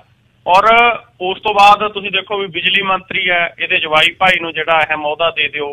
ਫਿਰ ਉਸ ਤੋਂ ਬਾਅਦ ਲਗਾਤਾਰ ਇਹ ਚੀਜ਼ਾਂ ਜਿਹੜੀਆਂ ਕਾਂਗਰਸ ਪਾਰਟੀ ਚੱਲਦੀਆਂ ਆਈਆਂ, ਔਰ ਚੰਨੀ ਸਾਹਿਬ ਇਹ ਚੀਜ਼ਾਂ ਨੂੰ ਸਮਝੇ ਨਹੀਂ ਕਿ ਜੇ ਕੈਪਟਨ ਸਾਹਿਬ ਇਹ ਗੱਲ ਕਰਦੇ ਸੀ ਤੇ ਅੱਜ ਉਹ ਕਿੱਥੇ ਨੇ, ਤੇ ਜਿਹੜੇ ਆਪਦੇ ਮੁੰਡਿਆਂ ਨੂੰ ਜਵਾਈਆਂ ਨੂੰ ਨੌਕਰੀਆਂ ਦੇ ਉੱਤੇ ਲਵਾਉਂਦੇ ਸੀ ਉਹ ਅੱਜ ਕਿੱਥੇ ਨੇ। ਸੋ ਉਸੇ ਰਾਹੇ ਹੁਣ ਚੰਨੀ ਸਾਹਿਬ ਤੁਰ ਪਏ। ਔਰ ਅੱਜ ਪੰਜਾਬ ਸਰਕਾਰ ਦੇ ਵੱਲੋਂ MLA ਮਦਨ ਲਾਲ ਜਲਾਲਪੁਰ ਉਹਦੇ ਮੁੰਡੇ ਨੂੰ ਤੇ MLA ਅਮਰੀਕ ਸਿੰਘ ਢਿੱਲੋਂ ਇਹਦੇ ਪੋਤੇ ਨੂੰ, ਦੋਨਾਂ ਨੂੰ ਗਿੱਲ ਸਾਹਿਬ ਬਿਜਲੀ ਬੋਰਡ ਦਾ ਜਿਹੜਾ ਪਾਵਰਕਾਮ ਦਾ ਡਾਇਰੈਕਟਰ ਨਿਯੁਕਤ ਕਰ ਦਿੱਤਾ। ਔਰ ਗਗਨਦੀਪ ਸਿੰਘ ਜਲਾਲਪੁਰ ਤੋਂ ਪਹਿਲਾਂ ਇਸ ਅਹੁਦੇ ਤੇ ਕੈਪਟਨ ਅਮਰਿੰਦਰ ਸਿੰਘ ਦੇ ਨਜ਼ਦੀਕੀ ਮੰਨੇ ਜਾਂਦੇ RP ਪਾਂਡਵ ਸੀਗੇ, ਔਰ RP ਪਾਂਡਵ ਨੂੰ ਕੈਪਟਨ ਸਰਕਾਰ ਸਮੇਂ ਪਾਵਰਕਾਮ ਦਾ ਪ੍ਰਬੰਧਕੀ ਡਾਇਰੈਕਟਰ ਨਿਯੁਕਤ ਕੀਤਾ ਸੀ, ਜਿਸ ਤੋਂ ਬਾਅਦ ਕਰੀਬ 3 ਸਾਲ ਤੋਂ ਇਸ ਅਹੁਦੇ ਦੇ ਉੱਤੇ ਤੈਨਾਤ ਸੀਗੇ। ਔਰ ਕੈਪਟਨ ਅਮਰਿੰਦਰ ਸਿੰਘ ਦੇ ਜਾਣ ਤੋਂ ਬਾਅਦ ਪੰਜਾਬ 'ਚ ਉਹਨਾਂ ਦੇ ਨਜ਼ਦੀਕੀਆਂ ਦੀ ਛਾਂਟੀ ਹੋਈ। ਪਟਿਆਲਾ 'ਚ PRTC ਦੇ ਚੇਅਰਮੈਨ KK ਸ਼ਰਮਾ ਤੋਂ ਬਾਅਦ ਮੇਅਰ ਸੰਜੀਵ ਸ਼ਰਮਾ ਨੂੰ ਮੁਅੱਤਲ ਕੀਤਾ, ਔਰ ਉਸ ਤੋਂ ਬਾਅਦ ਤੀਜਾ ਝਟਕਾ ਕੈਪਟਨ ਨੂੰ ਦਿੰਦਿਆਂ ਜਿਹੜਾ ਆਪਦੇ ਬੰਦੇ ਔਰ ਘਨੌਰ ਤੋਂ MLA ਮਦਨ ਲਾਲ ਜਲਾਲਪੁਰ ਦੇ ਮੁੰਡੇ ਗੁਰਦੀਪ ਜੌਲੀ ਨੂੰ ਜਿਹੜਾ ਉਹ ਇਸ ਵੱਡੇ ਅਹੁਦੇ ਦੇ ਨਾਲ ਨਵਾਜਿਆ ਗਿਆ ਹੈਗਾ। ਇਸੇ ਤਰੀਕੇ ਦੇ ਨਾਲ ਅਮਰੀਕ ਢਿੱਲੋਂ ਦੇ ਪੋਤੇ ਨੂੰ ਵੱਡਾ ਅਹੁਦਾ ਗਾ ਜਿਹੜਾ ਉਹ ਸੌਂਪਿਆ ਗਿਆ। ਔਰ ਇਹ ਮਦਨ ਲਾਲ ਜਲਾਲਪੁਰ ਗਿੱਲ ਸਾਹਿਬ ਉਹੀ ਹੈ ਜਦੋਂ ਚਰਨਜੀਤ ਚੰਨੀ ਤੇ ਮਨਪ੍ਰੀਤ ਬਾਦਲ ਪੰਜਾਬੀ ਯੂਨੀਵਰਸਿਟੀ ਪਟਿਆਲਾ ਪਹੁੰਚੇ ਸੀ, ਉੱਥੇ ਇਹ ਗੁੱਸੇ ਹੋ ਗਿਆ ਸੀਗਾ ਜੀ। ਔਰ ਉੱਥੇ ਇਹਨਾਂ ਦੇ ਸਾਹਮਣੇ ਵਾਈਸ ਚਾਂਸਲਰ ਨੂੰ ਕਹਿਤਾ ਸੀ ਕਿ RSS ਦਾ ਬੰਦਾ, ਔਰ ਕੈਪਟਨ ਅਮਰਿੰਦਰ ਸਿੰਘ ਨੇ ਲਾਇਆ ਹੋਇਆ। ਉਹਦੇ 'ਚ ਇਹਨੂੰ 20 ਕਰੋੜ ਦਾ ਜਿਹੜਾ ਉਹ ਵਾਈਸ ਚਾਂਸਲਰ ਸਾਹਿਬ ਨੇ ਉਹ ਨੋਟਿਸ ਭੇਜਿਆ ਗਾ ਮਾਨਹਾਨੀ ਦਾ। ਤੇ ਚਰਨਜੀਤ ਚੰਨੀ ਇਹਨਾਂ ਨੂੰ ਇਹ ਤਾਂ ਕੀ ਕਹਿਣਾ ਸੀ ਕਿ ਭਾਈ ਵਾਈਸ ਚਾਂਸਲਰ ਨੂੰ ਘੱਟੋ ਘੱਟ ਐ ਨਹੀਂ ਕਹੀਦਾ ਹੁੰਦਾ, ਜੇ ਤੁਹਾਨੂੰ ਲੱਗਦਾ ਤਾਂ ਅੰਦਰ ਸ਼ਿਕਾਇਤ ਕਰੋ, ਮੀਡੀਆ ਮੂਹਰੇ ਗੱਲ ਕਰਨ ਦੀ ਕੀ ਮਤਲਬ। ਔਰ ਜੇ ਤੁਹਾਨੂੰ ਲੱਗਦੀ ਹੈ ਕੋਈ ਗੱਲ ਅੰਦਰ ਕਰਨੀ ਚਾਹੀਦੀ ਹੈ ਪਾਰਟੀ ਦੇ ਵਿੱਚ, ਆਪਦੀ ਸਰਕਾਰ ਦੇ ਵਿੱਚ, ਲੇਕਿਨ ਉੱਤੋਂ ਹੁਣ ਇਹਨਾਂ ਦੇ ਉੱਤੇ ਮਿਹਰਬਾਨੀ ਦਿਖਾਈ ਜਾ ਰਹੀ ਆ ਜੀ। ਆਖਰੀ ਖਬਰ ਇਹ ਦਿਖਾਇਓ, ਦੱਸਿਓ ਜੀ, ਡੇਰਾ ਸਿਰਸਾ ਇਕੱਠ ਕਰ ਰਿਹਾ ਹੈ ਤੇ ਉਹਦੇ 'ਚ ਕਾਂਗਰਸੀ ਆਗੂ ਆ ਰਹੇ ਨੇ, ਕੀ ਸੁਨੇਹਾ ਇਹ? ਜੀ ਗਿੱਲ ਸਾਹਿਬ, ਇਹ ਬੜੀ ਵੱਡੀ ਗੱਲ ਜਿਹੜੀ ਉਹ ਵਾਪਰ ਰਹੀ ਹੈ ਕਿ ਡੇਰਾ ਸਿਰਸਾ ਇੱਕ ਵਾਰ ਲੱਗਦਾ ਸੀ ਕਿ ਹਾਸ਼ੀਏ ਦੇ ਉੱਤੇ ਗਿਆ, ਇੱਕ ਵਾਰ ਲੱਗਦਾ ਸੀ ਕਿ ਰਾਜਨੀਤਿਕ ਪਾਰਟੀਆਂ ਦੀ ਬੜੀ ਚਰਚਾ ਚੱਲੀ ਵੀ ਇਹ ਜਾਂਦੇ ਨੇ ਜੀ ਡੇਰੇ, ਔਰ ਤਸਵੀਰਾਂ ਵੀ ਬਹੁਤ ਵਾਇਰਲ ਹੋਈਆਂ। ਲੇਕਿਨ ਹੁਣ ਡੇਰੇ ਦੇ ਵੱਲੋਂ ਇਕੱਠ ਕੀਤੇ ਜਾ ਰਹੇ ਨੇ ਜ਼ਿਲ੍ਹਾ ਪੱਧਰ ਦੇ ਉੱਤੇ, ਕਈ ਇਕੱਠ ਕੀਤੇ ਗਏ। ਸਭ ਤੋਂ ਪਹਿਲਾ ਇਕੱਠ ਇਹਨਾਂ ਦੇ ਵੱਲੋਂ ਜਿਹੜਾ ਉਹ 14 ਨਵੰਬਰ ਵਾਲੇ ਦਿਨ ਜ਼ਿਲ੍ਹਾ ਬਠਿੰਡਾ ਦੇ ਸਲਾਬਤਪੁਰ 'ਚ ਕੀਤਾ ਗਿਆ। ਸਲਾਬਤਪੁਰ ਇਹਨਾਂ ਦਾ ਬਹੁਤ ਵੱਡਾ ਡੇਰਾ ਗਾ, ਔਰ ਜਿਹੜਾ ਵਿਵਾਦਤ ਜਾਮੇ ਇਨਸਾਫ ਲਾਉਣ ਦਾ ਮਾਮਲਾ ਸੀਗਾ, ਉਹ ਸਮਾਗਮ ਸੀ, ਉਹ ਵੀ ਇਸੇ ਡੇਰੇ 'ਚ ਹੋਇਆ ਸੀਗਾ। ਔਰ ਉੱਥੇ ਜਿਹੜਾ ਇਹ 14 ਨਵੰਬਰ ਨੂੰ ਵੱਡਾ ਇਕੱਠ ਕੀਤਾ ਗਿਆ। ਉਸ ਤੋਂ ਬਾਅਦ 19 ਨਵੰਬਰ ਨੂੰ ਸਿਰਸਾ ਵਿਖੇ ਜਿਹੜਾ ਡੇਰਾ ਹੈੱਡਕੁਆਟਰ ਹੈ ਉਹਦੇ 'ਚ ਵੱਡਾ ਇਕੱਠ ਕਰਕੇ ਨਾਮ ਚਰਚਾ ਕੀਤੀ ਗਈ। ਉਦੋਂ ਬਾਅਦ ਗਿੱਲ ਸਾਹਿਬ ਇਹਨਾਂ ਨੇ ਜ਼ਿਲ੍ਹਾ ਪੱਧਰ ਦੇ ਉੱਤੇ ਲੀਕ ਲਿਆ। 28 ਨਵੰਬਰ ਨੂੰ ਡੇਰਾ ਸੱਚਾ ਸੌਦਾ ਦੇ ਪ੍ਰਬੰਧਕਾਂ ਵੱਲੋਂ ਪੰਜਾਬ, ਹਰਿਆਣਾ, ਯੂਪੀ, ਉੱਤਰਾਖੰਡ, ਦਿੱਲੀ ਦੇ ਵਿੱਚ ਵੱਡੇ ਸਮਾਗਮ ਨੇ ਜਿਹੜੇ ਉਹ ਕੀਤੇ ਗਏ। ਔਰ ਜਿਹੜੇ ਪੰਜਾਬ 'ਚ ਵੱਡੇ ਸਮਾਗਮ ਕੀਤੇ ਗਏ ਉਹਨਾਂ ਦੇ ਵਿੱਚ ਪੰਜਾਬ ਦੇ ਵੱਡੇ ਲੀਡਰ ਪਹੁੰਚੇ ਕਾਂਗਰਸ ਦੇ। ਸੰਗਰੂਰ 'ਚ ਜਿਹੜਾ ਡੇਰਾ ਸਿਰਸਾ ਵਾਲਿਆਂ ਦਾ ਵੱਡਾ ਇਕੱਠ ਸੀ ਉਹਦੇ 'ਚ ਪੰਜਾਬ ਦੇ ਕੈਬਨਿਟ ਮੰਤਰੀ ਵਿਜੇਂਦਰ ਸਿੰਗਲਾ ਜਾ ਪਹੁੰਚੇ। ਉਧਰ ਫਾਜ਼ਿਲਕਾ ਦੇ ਵਿੱਚ ਜਿਹੜਾ ਵੱਡਾ ਇਕੱਠ ਸੀ ਉਹਦੇ 'ਚ ਕਾਂਗਰਸ ਦੇ ਐਮਐਲਏ ਦਵਿੰਦਰ ਘਵਾਇਆ ਜਾ ਪਹੁੰਚੇ। ਫਿਰੋਜ਼ਪੁਰ ਦੇ ਵਿੱਚ ਡੇਰਾ ਸਿਰਸਾ ਵਾਲਿਆਂ ਦਾ ਵੱਡਾ ਇਕੱਠ ਸੀ, ਉਹ 'ਚ ਕਾਂਗਰਸ ਦੇ ਐਮਐਲਏ ਪਰਮਿੰਦਰ ਸਿੰਘ ਪਿੰਕੀ ਜਾ ਪਹੁੰਚੇ। ਇਸ ਤੋਂ ਇਲਾਵਾ ਹੋਰ ਵੀ ਕਈ ਕਾਂਗਰਸੀ ਆਗੂ ਨੇ ਜਿਹੜੇ ਇਹਨਾਂ ਇਕੱਠਾਂ ਦੇ ਵਿੱਚ ਗਏ ਨੇ। ਇਹਨਾਂ ਤਿੰਨਾਂ ਦੀਆਂ ਤਾਂ ਤਸਵੀਰਾਂ ਨੇ ਆਪਣੇ ਕੋਲ, ਇਸ ਕਰਕੇ ਆਪਾਂ ਗੱਲ ਕਰ ਸਕਦੇ ਹਾਂ। ਸੋ ਹੋਰ ਵੀ ਕਈ ਗਏ ਨੇ। ਹੁਣ ਸਵਾਲ ਗਿੱਲ ਸਾਹਿਬ ਇਹ ਹੋ ਗਿਆ ਵੀ ਕਾਂਗਰਸ ਵਾਲੇ ਕਿਵੇਂ ਪਹੁੰਚੇ, ਕੀ ਕਿਉਂਕਿ ਇਹ ਜਿਹੜੇ ਇਕੱਠ ਹੋਏ ਨੇ ਡਿਸਟ੍ਰਿਕਟ ਲੈਵਲ ਦੇ ਉੱਤੇ 2022 ਨੂੰ ਮੁੱਖ ਰੱਖ ਕੇ ਕੀਤੇ ਗਏ ਨੇ। ਡੇਰਾ ਪ੍ਰਬੰਧਕਾਂ ਨੂੰ ਜਦੋਂ ਇਹਦੇ ਬਾਰੇ ਪੁੱਛਿਆ ਗਿਆ ਕਿ ਭਾਈ ਤੁਹਾਡੇ ਸਮਾਗਮਾਂ 'ਚ ਕਾਂਗਰਸ ਆਗੂ ਪਹੁੰਚੇ ਨੇ, ਉਹ ਕਹਿੰਦੇ ਜੀ ਅਸੀਂ ਤਾਂ ਬਹੁਤ ਗੁੱਸੇ ਹਾਂ ਭਾਜਪਾ ਕਣੀਓ, ਇਹਨਾਂ ਨੇ ਸਾਡੇ ਨਾਲ ਚੰਗੀ ਨਹੀਂ ਕੀਤੀ ਔਰ ਇੱਕ ਸਾਜ਼ਿਸ਼ ਤਹਿਤ ਸਾਰਾ ਜਿਹੜਾ ਮਤਲਬ ਸਾਡੇ ਗੁਰੂ ਨੂੰ ਫਸਾਇਆ ਗਿਆ ਔਰ ਉਹਦਾ ਅਸੀਂ ਹੁਣ ਵੋਟਾਂ ਦੇ ਵਿੱਚ ਦੇਖਾਂਗੇ। ਸੋ ਜਿਹਦੇ 'ਚੋਂ ਸਾਫ਼ ਆ ਕਿ ਕਾਂਗਰਸ ਵਾਲੇ ਪਾਸੇ ਨੂੰ ਡੇਰਾ ਸਿਰਸਾ ਦਾ ਇਸ਼ਾਰਾ ਹੋ ਰਿਹਾ। ਲੇਕਿਨ ਜਿਸ ਤਰ੍ਹਾਂ ਦੀ ਹਰਿਆਣਾ 'ਚ ਭਾਜਪਾ ਦੀ ਸਰਕਾਰ ਹੈ ਔਰ ਹਰਿਆਣਾ ਦੀ ਸਨਾਰੀਆ ਜੇਲ੍ਹ ਦੇ ਵਿੱਚ ਡੇਰਾ ਮੁਖੀ ਬੰਦ ਹੈ, ਤਾਂ ਕੀ ਇਹ ਪ੍ਰੈਸ਼ਰ ਪਾਇਆ ਜਾ ਰਿਹਾ ਭਾਜਪਾ ਦੇ ਉੱਤੇ? ਕੀ ਭਾਜਪਾ ਨੂੰ ਇਹ ਦੱਸਣ ਦੀ ਕੋਸ਼ਿਸ਼ ਹੈ ਕਿ ਭਾਈ ਅਸੀਂ ਕਾਂਗਰਸ ਕਣੀ ਨੂੰ ਹੋ ਜਾਾਂਗੇ, ਜਾਂ ਸੱਚਮੁੱਚ ਇਹ ਚੀਜ਼ ਹੈਗੀ ਹੈ? ਜੇ ਚੀਜ਼ ਹੈਗੀ ਹੈ ਤਾਂ ਕਾਂਗਰਸ ਨੂੰ ਇਹਦਾ ਬਹੁਤ ਬੈਨੀਫਿਟ ਹੋਵੇਗਾ। ਲੇਕਿਨ ਦੂਜੇ ਪਾਸੇ ਗਿੱਲ ਸਾਹਿਬ, ਸ਼੍ਰੋਮਣੀ ਅਕਾਲੀ ਦਲ ਵਾਲਿਆਂ ਨੇ ਮਸਲਾ ਚੱਕ ਲਿਆ। ਉਹ ਕਹਿੰਦੇ ਵੀ ਜੋ ਇਹ ਹੋ ਰਿਹਾ ਗਾ ਇਸ ਵਿਸ਼ੇ ਦੇ ਉੱਤੇ ਕਾਰਵਾਈ ਹੋਣੀ ਚਾਹੀਦੀ ਔਰ ਅਕਾਲ ਤਖਤ ਸਾਹਿਬ ਦੇ ਜਥੇਦਾਰ ਗਿਆਨੀ ਹਰਪ੍ਰੀਤ ਸਿੰਘ ਜੀ ਨੂੰ ਅਕਾਲੀ ਆਗੂ ਬਿਰਸਾ ਸਿੰਘ ਬਲਟੋਹਾ ਨੇ ਜਿਹੜਾ ਉਹ ਕਾਂਗਰਸੀ ਆਗੂਆਂ ਦੇ ਖਿਲਾਫ ਕਾਰਵਾਈ ਕਰਨ ਦੀ ਗੱਲ ਕੀਤੀ ਹੈ। ਔਰ ਉਹਨਾਂ ਨੇ ਇੱਕ ਬਕਾਇਦਾ ਗੱਲਬਾਤ ਕੀਤੀ ਹੈ ਕਿ ਸਿੱਖ ਰਵਾਇਤਾਂ ਮੁਤਾਬਕ ਇਹਨਾਂ ਦੇ ਖਿਲਾਫ ਕਾਰਵਾਈ ਹੈ ਜਿਹੜੀ ਕੀਤੀ ਜਾਵੇ, ਕਿਉਂਕਿ ਅਕਾਲ ਤਖਤ ਸਾਹਿਬ ਨੇ ਇੱਕ ਹੁਕਮਨਾਮਾ ਜਾਰੀ ਕੀਤਾ ਹੋਇਆ ਕਿ ਸਿੱਖ ਸ਼ਰਧਾਲੂ ਡੇਰਾ ਸੱਚਾ ਸੌਦਾ ਜਾਂ ਇਹਦੇ ਸ਼ਰਧਾਲੂਆਂ ਨਾਲ ਕੋਈ ਵਾਸਤਾ ਨਹੀਂ ਰੱਖਣਗੇ। ਔਰ ਇਹ ਹੋਣ ਦੇ ਬਾਵਜੂਦ ਕਾਂਗਰਸ ਦੇ ਮੰਤਰੀ, ਕਾਂਗਰਸ ਦੇ ਵੱਡੇ ਲੀਡਰ ਕਿਵੇਂ ਗਏ, ਇਹ ਅਕਾਲੀ ਦਲ ਸਵਾਲ ਚੁੱਕ ਰਿਹਾ ਗਾ। ਚਲੋ ਹਾਲਾਂਕਿ ਗੱਲ ਇਹ ਹੈ ਵੀ ਅਕਾਲੀ ਦਲ ਵਾਲੇ ਪਹਿਲਾਂ ਜਾਂਦੇ ਰਹੇ ਨੇ। ਜੀ ਗਿੱਲ ਸਾਹਿਬ, ਧੰਨਵਾਦ ਜੀ। ਕੱਲ ਨੂੰ ਫੇਰ 9:20 ਤੇ ਗੱਲਬਾਤ ਤੁਹਾਡੇ ਨਾਲ ਹੋਏਗੀ। ਆਪਣਾ ਖਿਆਲ ਰੱਖਣਾ ਤੇ ਸ਼ੁਭ ਸ਼ਾਮ। ਸ਼ੁਕਰੀਆ ਜੀ, ਤੁਹਾਡਾ ਤੇ ਸਾਰੇ ਸਰੋਤਿਆਂ ਦਾ ਵੀ ਧੰਨਵਾਦ ਜੀ।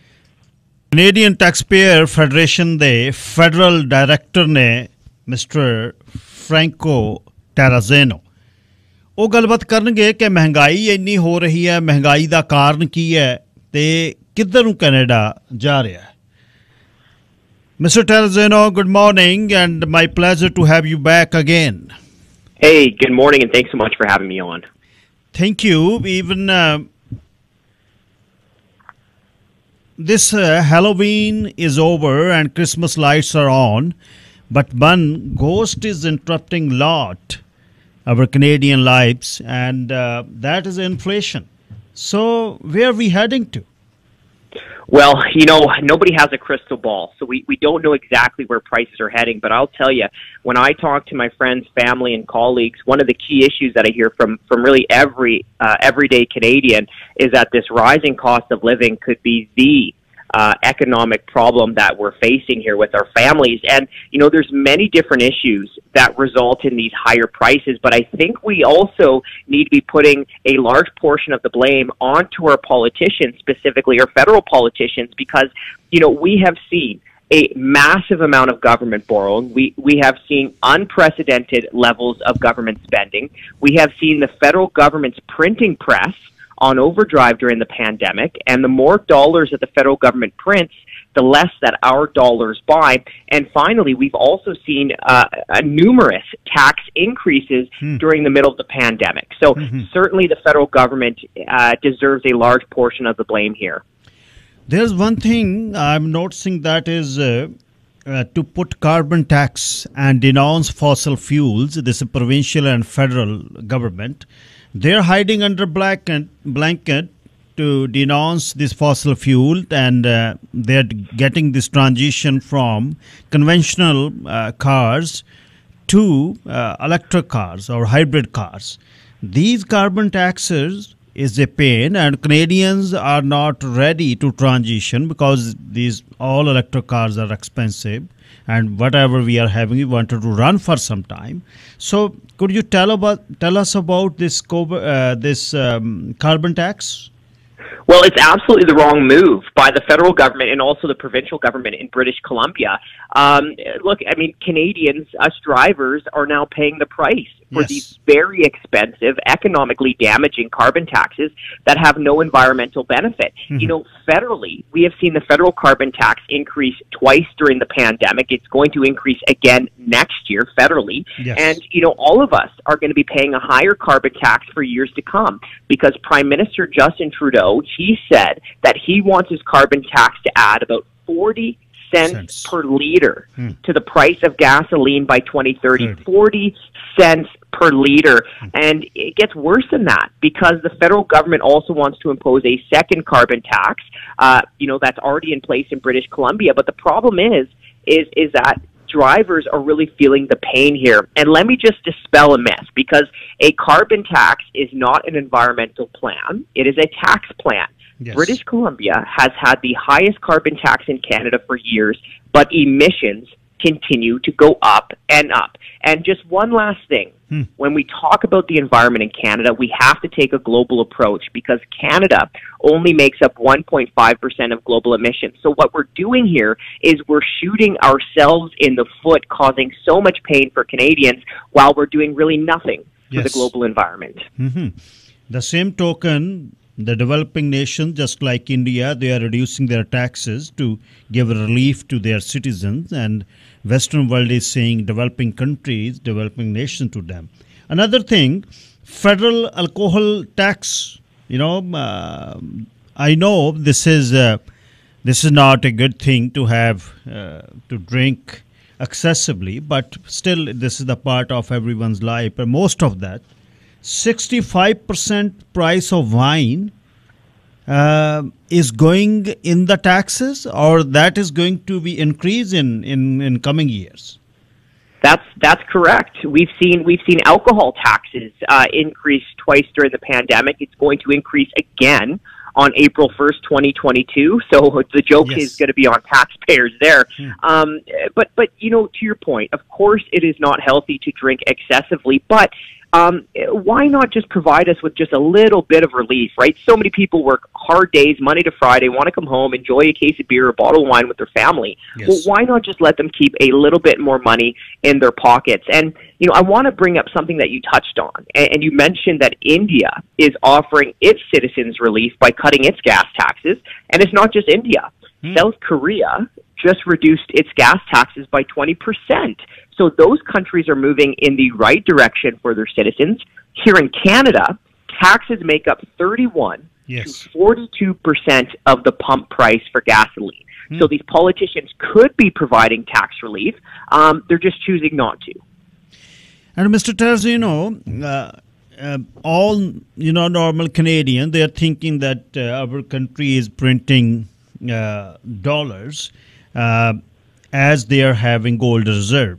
But that is gone now. They had printed 370 billions in pandemic and purchasing back financial assets.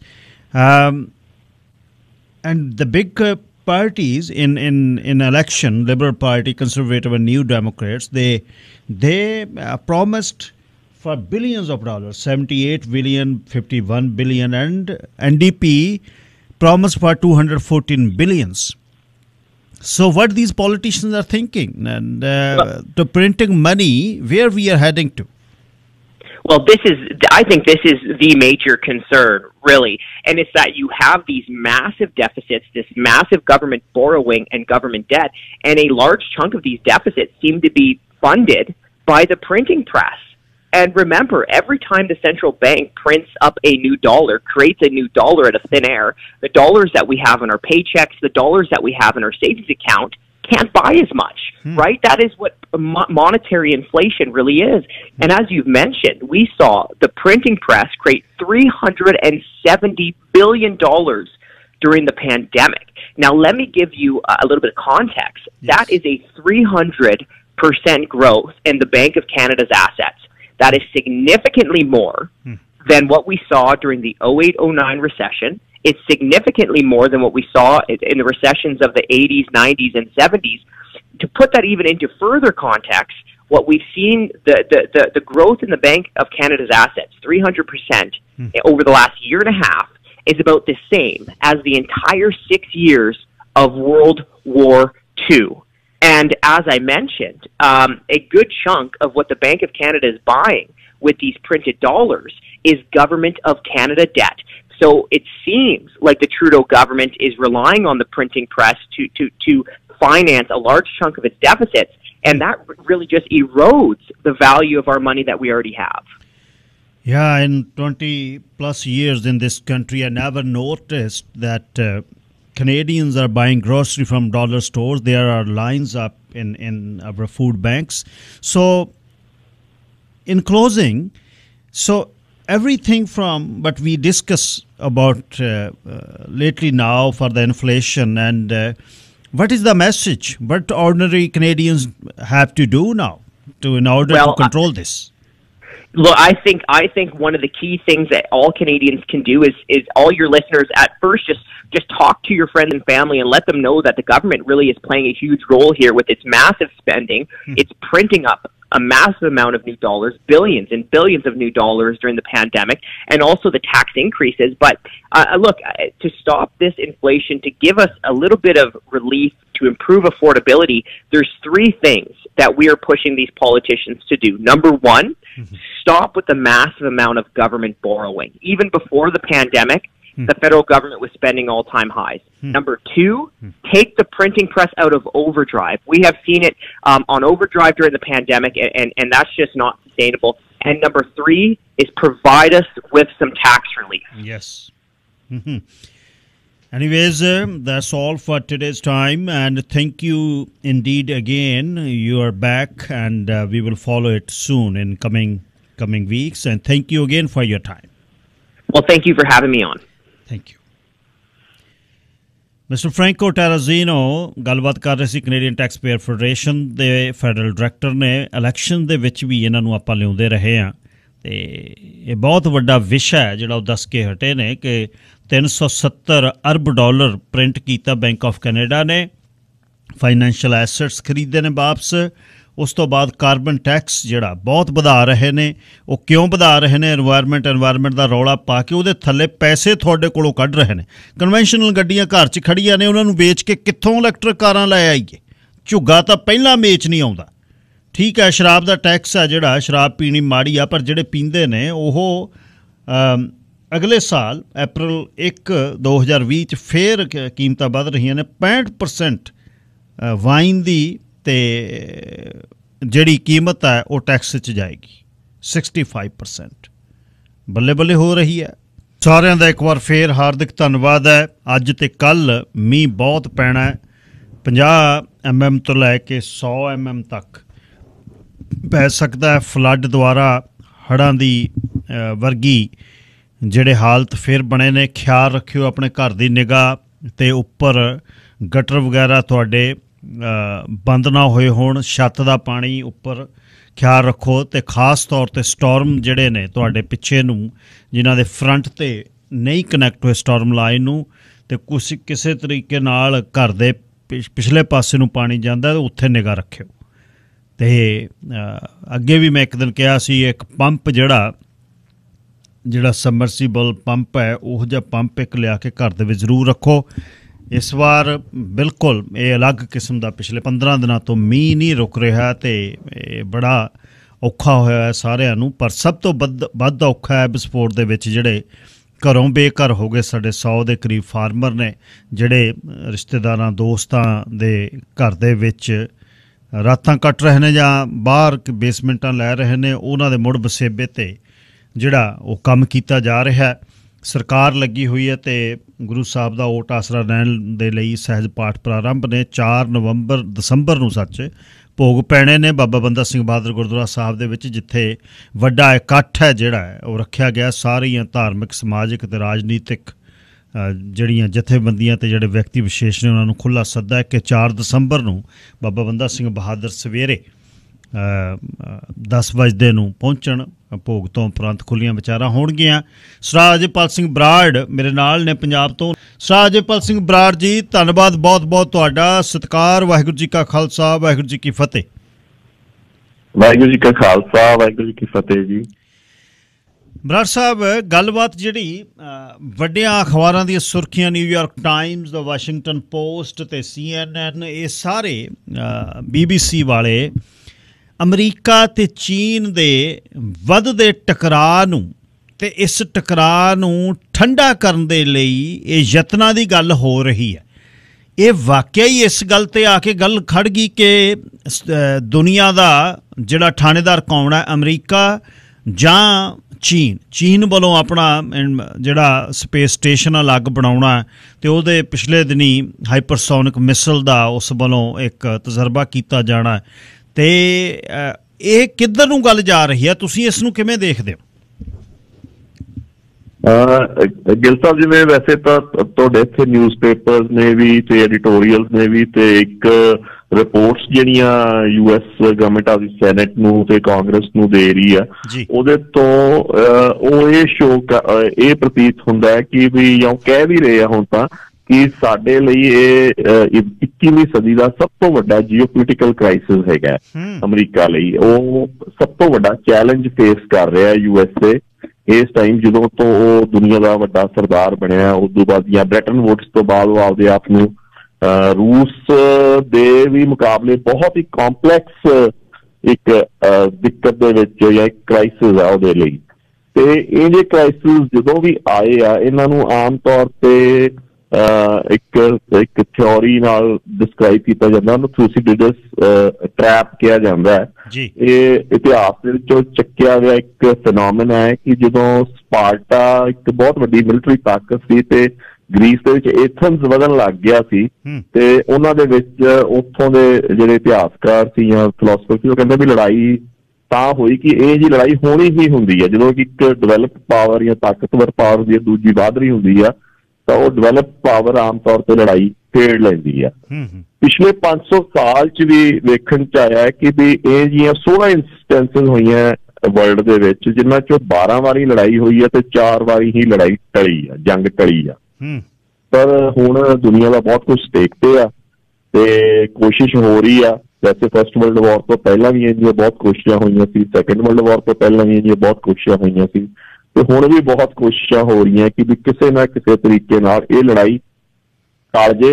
ਜੇ ਲੜਾਈ ਨਾ ਟਲੇ ਤਾਂ ਇਹ ਕੋਲਡ ਵਾਰ ਆ ਗਈ, ਲੜਾਈ ਚੱਲਦੀ ਰਹੇ, ਜਾਂ ਪ੍ਰੋਕਸੀਜ਼ ਇਹਨਾਂ ਦੇ ਲੜਦੇ ਰਹਿਣ। ਇਹ ਦੋਵੇਂ ਦੇਸ਼ ਇੱਕ ਰੇਸ 'ਚ ਭੱਜੇ ਰਹਿਣ, ਕਿਉਂਕਿ ਇਹ ਅਮਰੀਕਾ ਵੀ ਸਮਝਦਾ ਹੈ ਕਿ ਜੇ ਲੜਾਈ ਲੱਗ ਜਾਂਦੀ ਆ ਤਾਂ ਨੁਕਸਾਨ ਅਲਟੀਮੇਟਲੀ ਅਮਰੀਕਾ ਦਾ ਵੀ ਓਨਾ ਹੀ ਹੈ। ਮਤਲਬ ਉਹ ਲੜਾਈ ਤੋਂ ਪਹਿਲਾਂ ਜੇ ਥਾਣੇਦਾਰੀ ਲੂਜ਼ ਕਰ ਰਿਹਾ ਤਾਂ ਲੜਾਈ ਤੋਂ ਬਾਅਦ ਤਾਂ ਡੈਫੀਨੇਟਲੀ ਲੂਜ਼ ਕਰ ਜੂਗਾ। ਅੱਛਾ ਬਰਾੜ ਸਾਹਿਬ, ਹੁਣ ਦੋਨੇ ਦੇਸ਼ 10,000 ਮੀਲ ਦੂਰ ਨੇ, ਜਹਾਜ਼ ਦੇ ਵਿੱਚ 12 ਘੰਟੇ ਲੱਗਦੇ ਆ, ਤੇ ਇਹਨਾਂ ਦਾ ਆਪਸ ਵਿੱਚ ਜਦ ਐਡੀ ਦੂਰੋਂ ਇੰਨੇ ਫਰੰਟ ਤੇ ਲੜਦੇ ਆ ਤੇ ਐਡੀ ਦੂਰੋਂ ਜਾਂ ਲੜਾਈ ਇਹਨਾਂ ਦੀ ਹੋਏਗੀ, ਕਿਉਂਕਿ ਬਾਰਡਰ ਤਾਂ ਸਾਂਝੇ ਨਹੀਂ। ਹੁਣ ਇਹ ਹਾਥੀ ਕਹਿੰਦੇ ਪਿਆਰ ਕਰਦੇ ਨੇ ਜਾਂ ਹਾਥੀ ਲੜਦੇ ਨੇ, ਘਾਹ ਮਿੱਧਿਆ ਜਾਂਦਾ। ਹੁਣ ਇੱਦੋਂ ਇਹ ਜੇ ਰੱਬ ਤਾਂ ਸਾਹਿਬ ਕਿਰਪਾ ਕਰੇ ਕਦੇ ਨਾ ਹੋਵੇ, ਪਰ ਜੇ ਇਹ ਲੜਾਈ ਨੂੰ ਇਹ ਰੂਪ ਜਿਵੇਂ ਲੋਕ ਇਹ ਦੱਸ ਰਹੇ ਨੇ, ਨੀਤੀ ਘਾੜੇ ਦੱਸ ਰਹੇ ਨੇ, ਇਹ ਜੇ ਲੜਾਈ ਹੁੰਦੀ ਆ ਤਾਂ ਇਹ ਕਿਹੋ ਜਿਹੀ ਲੜਾਈ ਹੁੰਦੀ ਹੈ ਜਿਹੜੀ ਦੂਰੋਂ ਹੁੰਦੀ ਹੈ? ਵੈਸੇ ਵੇਖੋ ਜੀ, USA ਨੇ ਬਹੁਤ ਸੋਹਣਾ ਏਅਰ ਡਿਫੈਂਸ ਸਿਸਟਮ ਆਪਦਾ ਰੱਖਿਆ ਹੋਇਆ। ਅੱਜ ਤੱਕ ਜਿੰਨੀਆਂ ਵੀ ਉਹਨਾਂ ਨੇ ਆਪਦਾ ਡਿਫੈਂਸ ਇਸ ਤਰੀਕੇ ਨਾਲ ਰੱਖਿਆ ਕਿ ਰਸ਼ੀਆ ਤੋਂ ਜੇ ਕਦੀ ਵੀ ਉਹਨਾਂ ਨੂੰ ਅਟੈਕ ਹੋਣਾ ਸੀ ਮਿਜ਼ਾਈਲਸ ਦਾ ਜਾਂ ਨਿਊਕਲੀਅਰ ਅਟੈਕ ਹੋਣਾ ਸੀ, ਤਾਂ ਉਹਨਾਂ ਦਾ ਡੋਮ, ਆਇਰਨ ਡੋਮ ਜਿਹਨੂੰ ਕਹਿ ਸਕਦੇ ਆਪਾਂ, ਉਹ ਇੰਨਾ ਸਟਰੋਂਗ ਹੈ ਕਿ ਉਹਨੇ ਰੋਕ ਲੈਣਾ ਸੀ। ਪਿੱਛੇ ਜੇ ਚਾਈਨਾ ਨੇ ਇੱਕ ਹਾਈਪਰਸੋਨਿਕ ਮਿਜ਼ਾਈਲ ਟੈਸਟ ਕੀਤੀ ਹੈ, ਵੈਸੇ ਹਾਈਪਰਸੋਨਿਕ ਮਿਜ਼ਾਈਲ ਪਹਿਲਾਂ ਵੀ ਸੀ, ਪਰ ਜੋ ਚੀਨ ਨੇ ਕੀਤਾ ਟੈਸਟ ਉਹ ਉਦੋਂ ਵੀ ਬਿਯੋਂਡ ਆ ਇੱਕ ਜੀ। ਉਹ ਚੀਜ਼ ਪੂਰੀ ਧਰਤੀ ਦਾ ਚੱਕਰ ਦੇ ਕੇ ਤੇ ਉਹਨੇ ਉਸ ਪਾਸਿਓਂ ਡ੍ਰੌਪ ਹੋਣ ਦਾ ਚਾਂਸ ਆ ਉਹਦਾ, ਜਿਸ ਪਾਸੇ ਤੋਂ ਡਿਫੈਂਸਿਸ ਗੇਅਰਡ ਅਪ ਨਹੀਂ ਗਏ ਆਪਣਾ USA ਦੇ। ਪਹਿਲੀ ਗੱਲ। ਦੂਸਰੀ ਗੱਲ ਉਹਦੇ ਵਿੱਚ ਇਹ ਹੈਗਾ ਕਿ ਉਹ ਇੰਨੀ ਲੋ ਫਲਾਈ ਕਰਦੀ ਆ ਆਰਬਿਟ ਦੇ ਵਿੱਚ ਕਿ ਉਹ ਡਿਟੈਕਟ ਨਹੀਂ ਹੁੰਦੀ ਆਮ ਰਡਾਰ ਤੋਂ। ਤੀਸਰੀ ਵੱਡੀ ਗੱਲ ਇਹ ਹੈ ਕਿ ਵੀ ਉਹ ਪਹਿਲਾਂ ਕੀ ਹੁੰਦਾ ਸੀ, ਇੱਕ ਮਿਸਾਈਲ ਜੋ ਸ਼ੂਟ ਹੋਈ ਤਾਂ ਉਹਨੇ ਉਹਦਾ ਟਾਰਗੇਟ ਸੈੱਟ ਹੁੰਦਾ ਸੀ, ਉਹਨੇ ਇੱਕੋ ਟ੍ਰੈਜੈਕਟਰੀ ਤੇ ਜਾਣਾ ਸੀ, ਤਾਂ ਉਹਨੂੰ ਜਿਹੜੇ ਆਪਣਾ ਮਿਜ਼ਾਈਲ ਐਂਟੀ ਮਿਜ਼ਾਈਲ ਸਿਸਟਮਸ ਹੁੰਦੇ ਆ, ਜਿਹੜੇ ਆਪਣੇ S-400 ਹੈਗਾ ਭਾਰਤ ਨੇ ਹੁਣ ਲਿਆ, ਉਹ ਪਹਿਲਾਂ ਉਹਨੂੰ ਸ਼ੂਟ ਡਾਊਨ ਕਰ ਦਿੰਦੇ ਸੀ। ਪਰ ਇਹਦੇ ਵਿੱਚ ਕੀ ਹੈ, ਇਹਦਾ ਜਿਹੜਾ ਡਾਇਰੈਕਸ਼ਨ ਆ, ਇਹਦਾ ਕਿੱਥੇ ਡ੍ਰੌਪ ਹੋਣੀ ਆ, ਕਿੱਥੇ ਕਿਹੜੀ ਟ੍ਰੈਜੈਕਟਰੀ ਤੇ ਡ੍ਰੌਪ ਹੋਣੀ, ਉਹ ਲਾਸਟ ਮੂਮੈਂਟ ਤੱਕ ਕੰਟਰੋਲ ਹੋ ਜਾਂਦਾ ਹੈ। ਤੇ ਉਹ ਇਸ ਕਰਕੇ ਇਹਨੂੰ ਡਿਟੈਕਟ ਕਰਨਾ, ਇਹਨੂੰ ਰੋਕਣਾ, ਇਹ ਇੱਕ ਚੈਲੰਜ ਬਣ ਗਿਆ ਜੀ ਹੁਣ। ਸਪੀਡ ਤਾਂ ਹੈ ਹੀ ਹੈ, ਹੋਰ ਇਹਦੇ ਵਿੱਚ ਮੈਨੂਵਰੇਬਿਲਿਟੀਜ਼ ਬਹੁਤ ਉਹਨਾਂ ਨੇ ਐਡ ਕਰਤੀਆਂ। ਸੋ ਚਾਈਨਾ ਕਈ ਪੱਖੋਂ ਟੈਕਨੋਲੋਜੀ ਦੇ ਵਿੱਚ ਜੇ ਕਈ ਪੱਖਾਂ 'ਚ ਤਾਂ ਉਹ ਬਰਾਬਰ ਹੋ ਗਿਆ ਅਮਰੀਕਾ ਦੇ, ਕਈਆਂ 'ਚ ਉਹ ਥੋੜ੍ਹਾ ਜਿਹਾ ਕਦਮ ਅੱਗੇ ਵੀ ਰਹਿਣ ਲੱਗ ਗਿਆ। ਹਾਂ, ਬਹੁਤ ਚੀਜ਼ਾਂ 'ਚ ਪਿੱਛੇ ਵੀ ਹੈ ਹਾਲੇ, ਪਰ ਹੁਣ ਉਹ ਤਕਰੀਬਨ ਇੱਕ ਡਿਵੈਲਪਿੰਗ ਪਾਵਰ ਬਣ ਗਿਆ। ਤੇ ਇਹ ਲੜਾਈ ਜੇ ਲੜੀ ਜਾਂਦੀ ਆ ਤਾਂ ਬਹੁਤ ਹੀ ਡਿਸਟਰਕਟਿਵ ਹੋ ਸਕਦੀ ਹੈ ਜੇ ਐਕਚੁਅਲੀ ਲੱਗ ਜੇ। ਪਰ ਮੈਨੂੰ ਲੱਗਦਾ ਨਹੀਂ ਕਿ ਆਏ ਲੜਾਈ ਲੱਗੂਗੀ, ਪਰ ਕਿਤੇ ਨਾ ਕਿਤੇ ਅਮਰੀਕਾ ਕੋਸ਼ਿਸ਼ ਕਰੂਗਾ ਕਿ ਇਹਨੂੰ ਕੰਟੇਨ ਕਰਕੇ ਇਹਦੇ ਪ੍ਰੋਕਸੀਜ਼ ਆ, ਜਿਵੇਂ ਆਸੇ ਪਾਸੇ ਦੇ ਹੋਰ ਦੇਸ਼ ਆ, ਉਹਨਾਂ ਨੂੰ ਗਲ ਪਵਾ ਦੀ। ਹੁਣ ਆਪਾਂ ਕਹਿ ਲਈਏ ਵੀ ਪਿੰਡ ਦੀ ਪੋਲੀਟਿਕਸ ਵੀ ਤਕੜਾ ਨਵਾਂ ਸਰਦਾਰ ਉੱਠਦਾ ਤਾਂ ਉਹਦੇ ਗਲ ਕਿਸੇ ਗਰੀਬ ਬੰਦੇ ਨੂੰ ਆਪਦੇ ਨੂੰ ਪੁਰਾਣੇ ਨੂੰ ਪਵਾ ਦਈਏ ਵੀ ਇੱਕ ਵਾਰੀ ਢਾਹ ਲਈ। ਇਸ ਤਰੀਕੇ ਦੀ ਨੀਤੀ ਕੋਈ ਅਮਰੀਕਾ ਵਰਤਣ ਨੂੰ ਕਰਦਾ। ਪਿਛਲੇ ਦਿਨਾਂ ਦੀਆਂ ਜਿਹੜੀਆਂ ਦੋ ਵੱਡੀਆਂ ਖਬਰਾਂ ਨੇ ਜੀ, ਇੱਕ ਜਿਹੜੀ ਸਾਊਥ ਚਾਈਨਾ ਮਾਰਨਿੰਗ ਪੋਸਟ ਦੀ ਹੈ ਕਿ ਹਿਮਾਲਾਇਜ਼ ਦੇ ਵਿੱਚ ਜਿਹੜਾ ਸਾਡਾ ਏਰੀਆ ਸੀ ਭਾਰਤ ਦਾ, ਚੀਨ ਨੇ ਦੱਬਿਆ, ਉਹ 'ਚ $60 ਅਰਬ ਦਾ ਸੋਨਾ ਹੈ, ਉਹ ਕੱਢਣ ਲੱਗੀ ਹੋਇਆ ਚੀਨ। ਤੇ ਦੂਜੇ ਬੰਨੇ ਅਰੁਣਾਚਲ ਦੇ ਵਿੱਚ ਇੱਕ ਨਵਾਂ ਇਨਕਲੇਵ ਜਿਹੜਾ ਉਹਨਾਂ ਨੇ ਜਗ੍ਹਾ ਰੋਕ ਕੇ ਆਪਣਾ ਬਣਾਇਆ। ਜਿਹੜਾ ਭਾਰਤ ਦੇ ਨਾਲ ਚੀਨ ਦੇ ਸੰਬੰਧ, ਮਤਲਬ ਇੱਕ ਗੱਲ ਵਾਸ਼ਿੰਗਟਨ ਦੇ ਵਿੱਚ ਬੈਠੇ ਸਰਕਾਰ ਦੇ ਵਿੱਚ ਕੰਮ ਕਰਦੇ ਇੱਕ ਮੇਰੇ ਦੋਸਤ ਨੇ ਜਿਹੜਾ ਵਧੀਆ ਪੋਜੀਸ਼ਨ 'ਤੇ ਆ, ਉਹ ਕਹਿੰਦਾ ਕਈ ਵਾਰ ਚੀਨ ਸਰਦਾਰੀ ਦਿਖਾਉਣ ਲਈ, ਜਿਵੇਂ ਪਿੰਡ ਦੇ ਵਿੱਚ ਨਹੀਂ ਹੁੰਦਾ ਵੀ ਦੂਰ ਕਿਤੇ ਬੱਕਰਾ ਬੁਲਾਉਣਾ ਪਰ ਤਕੜੇ ਦੇ ਦਰਾਂ 'ਚ ਨਹੀਂ ਜਾਣਾ, ਹੋ ਸਕਦਾ ਚੀਨ ਕਿਸੇ ਗੁਆਂਢੀ ਦੇਸ਼ 'ਤੇ ਹਮਲਾ ਕਰ ਲਵੇ, ਜਿਹਦੇ ਲਈ ਤਾਇਵਾਨ ਦੀ ਵੀ ਉਹਨੇ ਗੱਲ ਕੀਤੀ। ਤਾਇਵਾਨ ਨੂੰ ਉਹ ਸੋਵਰਨ ਨਹੀਂ ਮੰਨ ਰਿਹਾ, ਤਾਇਵਾਨ ਦੇ ਉੱਪਰ ਜੰਗੀ ਮਸ਼ਕਾਂ ਕਰਦਾ ਹੈ, ਤਾਇਵਾਨ ਦੀ ਖਾੜੀ ਦੇ ਵਿੱਚ ਦੀ ਜੰਗੀ ਜਹਾਜ਼ ਕੱਢ ਲੈਂਦਾ, ਕਈ ਵਾਰ ਇਕੱਠੇ ਜਹਾਜ਼ ਉਡਾ ਦਿੰਦਾ, ਪਰ ਅਮਰੀਕਾ ਬੈਠਾ ਤੇ ਕੰਨ ਭੰਨਦਾ। ਸਾਡੇ ਵਾਲੇ ਪਾਸੇ ਨੂੰ, ਭਾਰਤ ਵਾਲੇ ਪਾਸੇ ਨੂੰ ਇਹਦਾ ਜਿਹੜਾ ਜ਼ੋਰ ਹੈ, ਉਹਨੂੰ ਤੁਸੀਂ ਕਿਵੇਂ ਵੇਖਦੇ ਹੋ? ਜੀ ਪਿੱਛੇ ਇੱਕ ਬਾਈਡਨ ਤੇ ਸ਼ੀ ਦੀ ਗੱਲਬਾਤ ਹੋਈ ਹੈ, ਟਾਕਸ ਹੋਈਆਂ, ਤੇ ਉਹਨੇ ਇਹਦਾ ਜਿਹੜਾ ਡਾਇਰੈਕਸ਼ਨ ਆ, ਹੈਲੋ, ਹਾਂਜੀ ਸੁਣ ਰਹੇ ਹਾਂ, ਉਹਦੇ ਜਿਹੜਾ ਡਾਇਰੈਕਸ਼ਨ ਆ ਉਹਨੇ ਟਾਕਸ ਦਾ ਬਿਲਕੁਲ ਉਹ ਆਬਜੈਕਟਿਵ ਦਾ ਚੇਂਜ ਕਰਤਾ ਚਾਈਨਾ ਦਾ। ਅਮਰੀਕਾ ਨੇ ਕਿਤੇ ਨਾ ਕਿਤੇ ਉਹਨੂੰ ਇੱਕ ਅਸ਼ੋਰੈਂਸ ਕਹਿ ਦੋ ਜਾਂ ਮੰਨ ਲਿਆ, ਜਾਂ ਕਹਿ ਦੋ ਇੰਡਾਇਰੈਕਟਲੀ ਉਹਨੇ ਅਮਰੀਕਾ ਨੇ ਕਹਿ ਹੀ ਦਿੱਤਾ ਕਿ ਹਾਂ ਅਸੀਂ ਵਨ ਚਾਈਨਾ ਪਾਲਿਸੀ ਨੂੰ ਮੰਨਦੇ ਆ।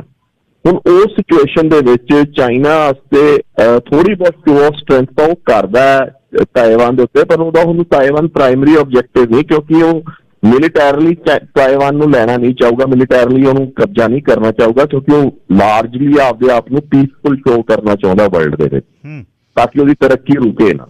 ਪਰ ਦੂਜੇ ਪਾਸੇ ਹੁਣ ਉਹਦਾ ਜਿਹੜਾ ਪ੍ਰਾਇਮਰੀ ਆਬਜੈਕਟਿਵ ਆ ਉਹ ਭਾਰਤ ਹੋ ਗਿਆ। ਜਿਵੇਂ ਤੁਸੀਂ ਕਹਿਤਾ ਵੀ ਇੱਕ ਤਾਂ ਉਹਦੇ ਨਾਲ ਬਿਲਕੁਲ ਇੱਥੋਂ ਦਾ ਜਿਹੜਾ ਸਟ੍ਰੈਟੇਜਿਕ ਇਨੀਸ਼ੀਏਟਿਵ ਹੈ ਜਾਂ ਸਟ੍ਰੈਟੇਜਿਕ ਜਿਹੜਾ ਹੋਏਗਾ ਪਾਵਰ ਬੈਲੈਂਸ, ਉਹ ਸ਼ਿਫਟ ਕਰ ਦਿੰਦਾ। ਉਹ ਜਿਵੇਂ ਭਾਰਤ ਨੇ ਕਿਸੇ ਸਮੇਂ ਬੰਗਲਾਦੇਸ਼ ਬਣਾ ਕੇ ਜਿਹੜਾ ਸਟ੍ਰੈਟੇਜਿਕ ਬੈਲੈਂਸ ਸੀ ਸਾਊਥ ਏਸ਼ੀਆ ਦਾ, ਉਹ ਬਦਲਤਾ ਸੀ।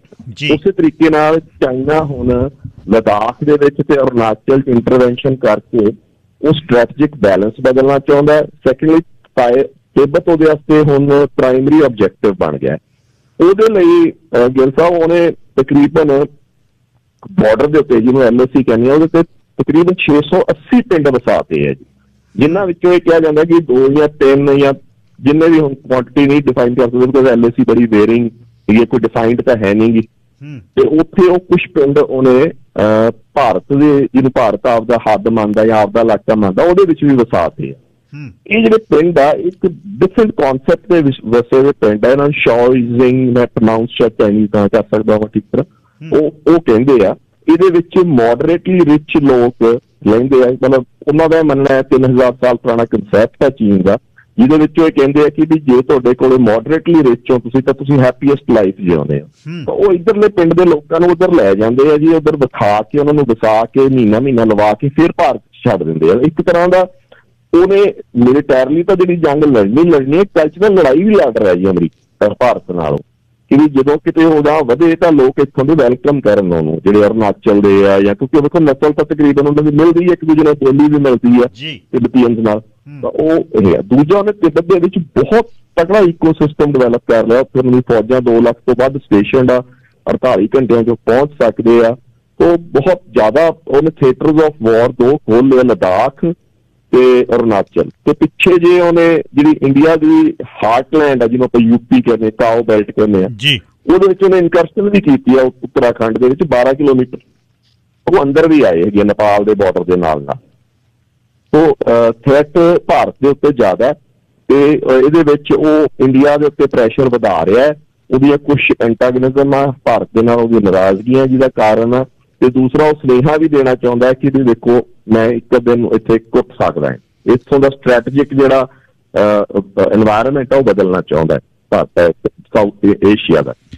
ਅੱਛਾ, ਤੇ ਭਾਰਤ ਦਾ ਫਿਰ ਪ੍ਰਤੀਕਰਮ ਇਹਦੇ ਬਾਰੇ ਜੀ, ਜੋ ਪਿੰਡਾਂ ਦੇ ਪਿੰਡ ਵਸਾ ਰਿਹਾ ਇਨਕਲੇਵ ਤੇ ਉਹ ਜ਼ਮੀਨ ਰੋਕੀ ਹੋਈ ਹੈ ਤੇ ਉਹਦੇ ਜਾਂ ਨੇਪਾਲ ਵਾਲੇ ਪਾਸੇ ਤਿੱਬਤ ਉਸਨੇ ਡਿਵੈਲਪ ਕਰ ਦਿੱਤਾ ਹੈ, ਇਸ ਭਾਰਤ ਦਾ ਕੀ ਪ੍ਰਤੀਕਰਮ ਹੈ ਜੀ ਇਹਦੇ ਬਾਰੇ? ਫਿਰ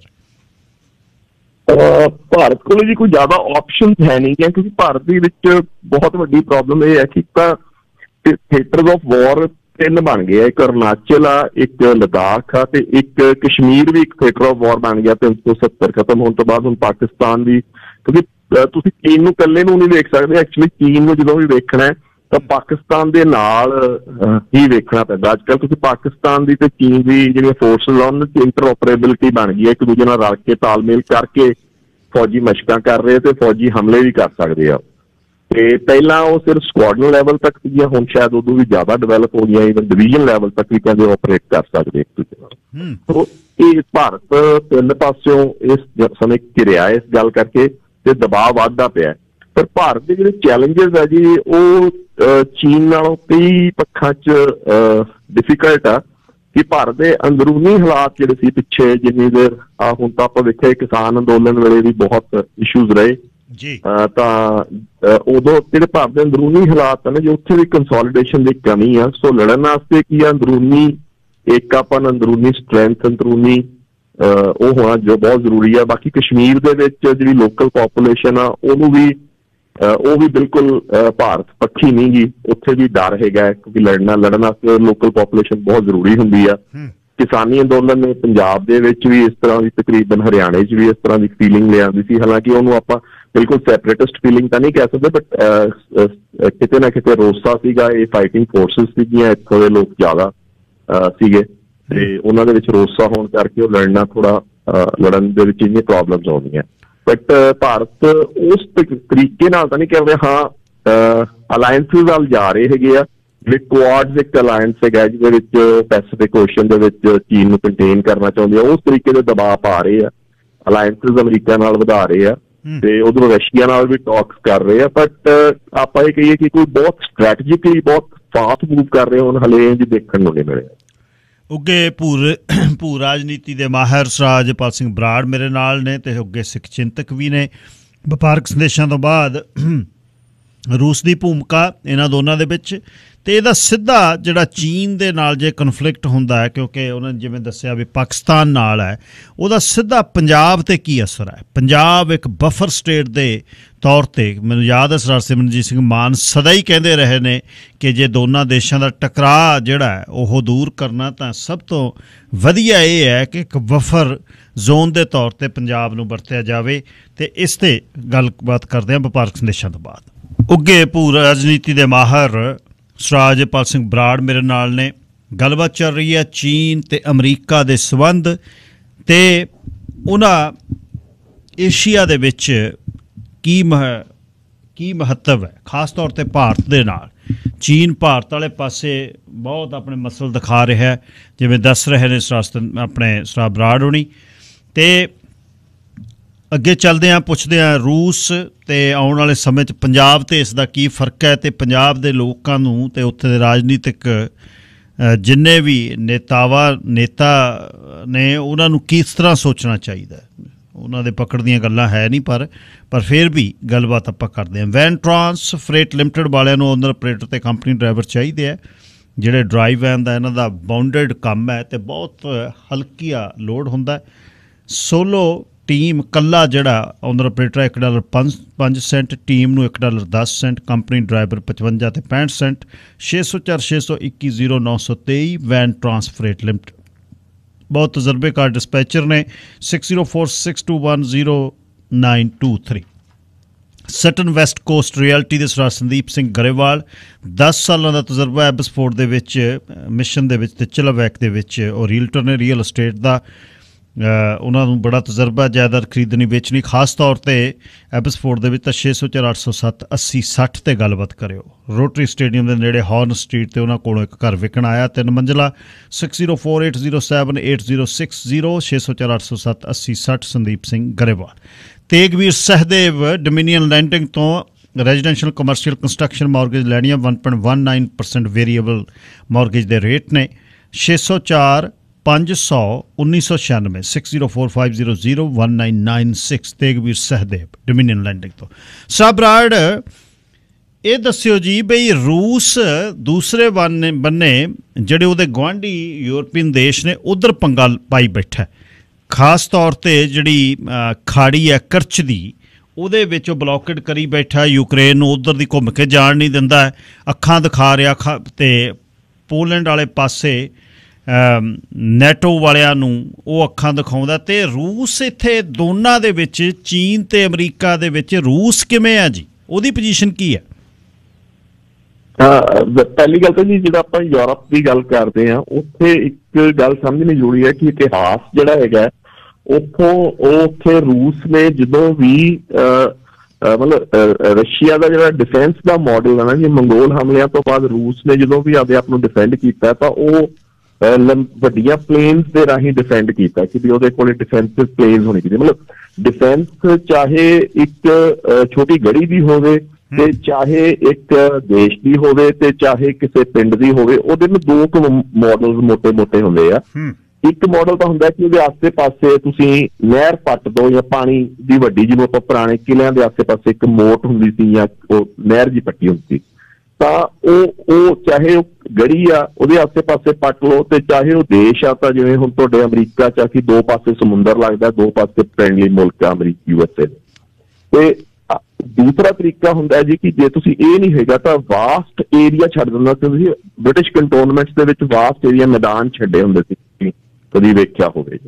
ਤੇ ਇਸੇ ਤਰ੍ਹਾਂ ਰਸ਼ੀਆ ਵੀ ਆਪਦੇ ਆਪ ਨੂੰ ਇਹ ਵਾਸਟ ਪਲੇਨਸ ਨਾਲ ਡਿਫੈਂਡ ਕਰਦਾ ਕਿਉਂਕਿ ਉਹਦੇ ਸਮੁੰਦਰ ਨਹੀਂ ਲੱਗਦੇ ਦੋ ਪਾਸੇ। ਤਾਂ ਉਹ ਜਦੋਂ ਵੀ ਸੈਂਟਰਲ ਯੂਰਪ ਦੇ ਵਿੱਚ ਕੋਈ ਤਾਕਤ ਯੂਕਰੇਨ ਦੇ ਵਿੱਚ ਜਾਂ ਬੇਲਾਰੂਸ ਦੇ ਵਿੱਚ ਜਾਂ ਕਿਤੇ ਇਨਕਰੇਸ਼ਨ ਕਰਨੀ ਸ਼ੁਰੂ ਕਰਦੀ ਹੈ ਜਾਂ ਵਧਣੀ ਸ਼ੁਰੂ ਕਰਦੀ ਆ, ਤਾਂ ਰਸ਼ੀਆ ਰੂਸ ਉਹਨੂੰ ਇਸ ਤਰੀਕੇ ਨਾਲ ਲੈਂਦਾ ਕਿ ਇਹ ਉਹਦੀ ਸਿਕਿਉਰਿਟੀ ਨੂੰ ਜਾਂ ਉਹਦੀ ਡਿਫੈਂਸ ਨੂੰ ਖਤਰਾ ਹੈਗਾ।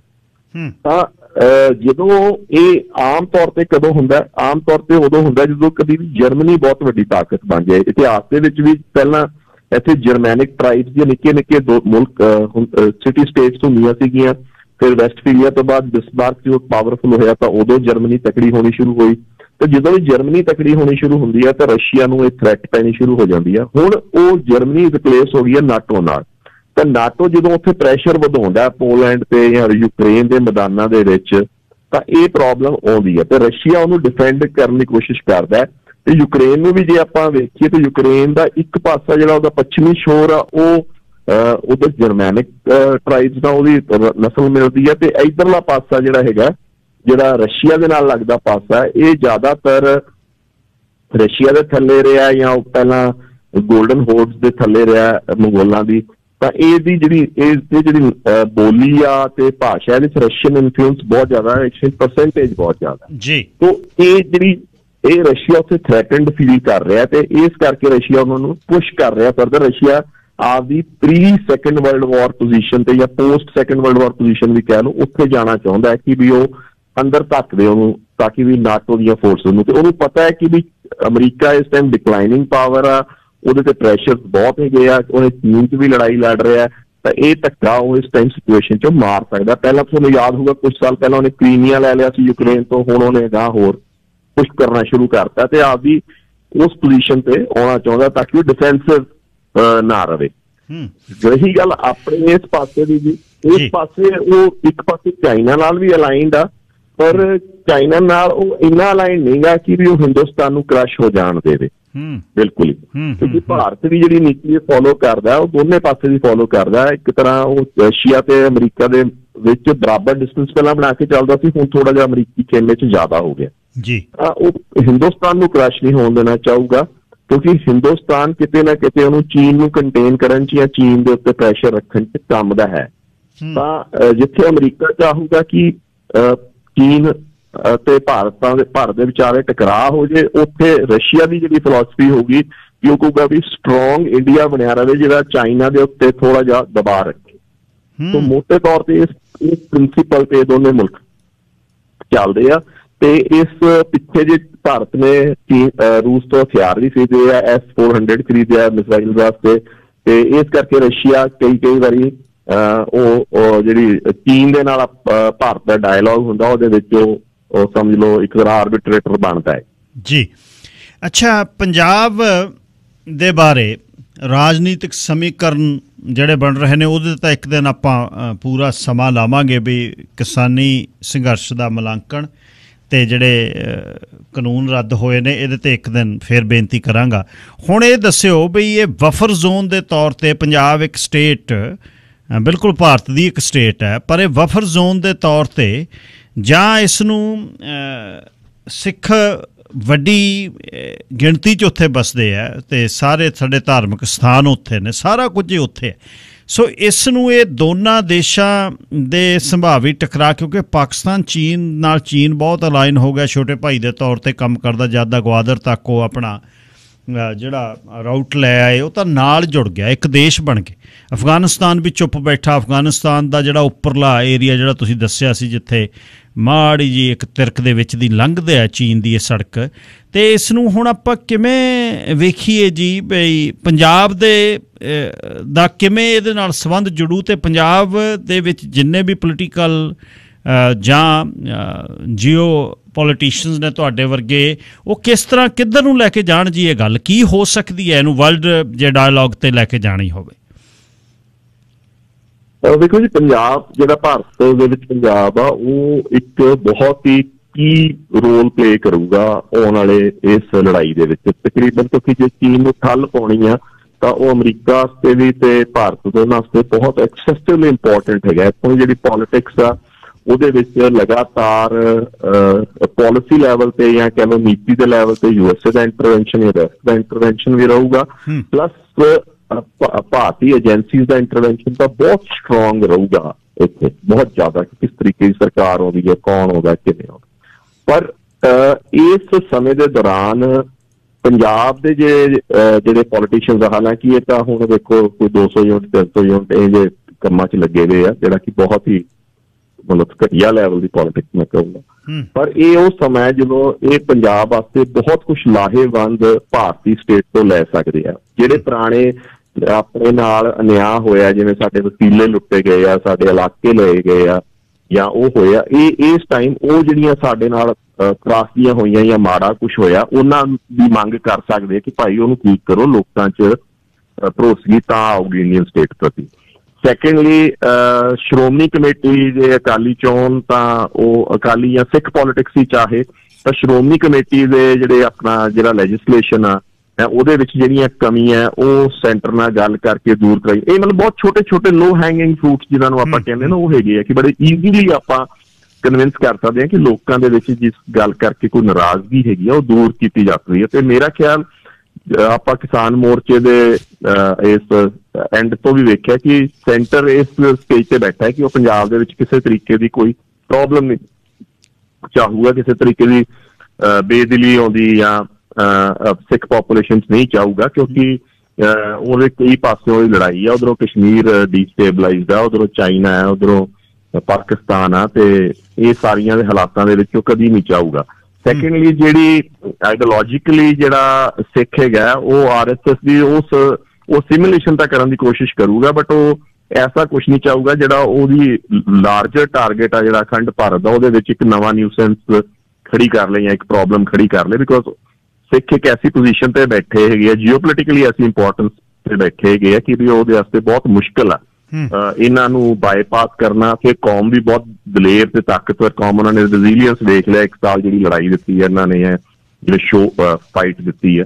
ਤੇ ਸੈਕਿੰਡ ਮਤਲਬ ਇਹ ਕਹਿਣਾ ਤਾਂ ਇਹ ਹੈਗਾ ਕਿ ਵੀ ਬਾਰਡਰ ਸਟੇਟਸ ਤਾਂ ਹੋਰ ਵੀ ਬਹੁਤ ਹੈਗੀਆਂ, ਜਿਵੇਂ ਰਾਜਸਥਾਨ ਇੱਕ ਬਾਰਡਰ ਸਟੇਟ ਆ, ਗੁਜਰਾਤ ਇੱਕ ਬਾਰਡਰ ਸਟੇਟ ਆ, ਬਟ ਪੰਜਾਬ ਇੱਕ ਸਪੈਸੀਫਿਕ ਬਾਰਡਰ ਸਟੇਟ ਆ ਜੀ, ਜਿੱਥੋਂ ਫੌਜੀ ਹਮਲਾ ਬਣਨਾ ਹੈ ਪਾਕਿਸਤਾਨ ਦੇ ਅੰਦਰ।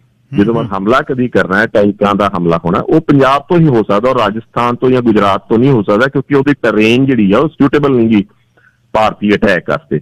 ਪੰਜਾਬ ਦੀ ਟਰੇਨ ਇੱਕ ਤਾਂ ਉਹਨਾਂ ਦੇ ਹਾਰਟਲੈਂਡ ਦੇ ਵਿੱਚ, ਜਿਵੇਂ ਪਾਕਿਸਤਾਨ ਦੇ ਪੰਜਾਬੀ ਪੰਜਾਬ ਦੇ ਵਿੱਚ ਜਾਂਦੀ ਹੈ, ਤੇ ਇੰਡੀਆ ਨੇ ਜਦੋਂ ਵੀ ਕਦੀ ਆਰਮਡ ਅਟੈਕ ਕਰਨਾ ਇੱਥੋਂ ਹੀ ਬਣਦਾ।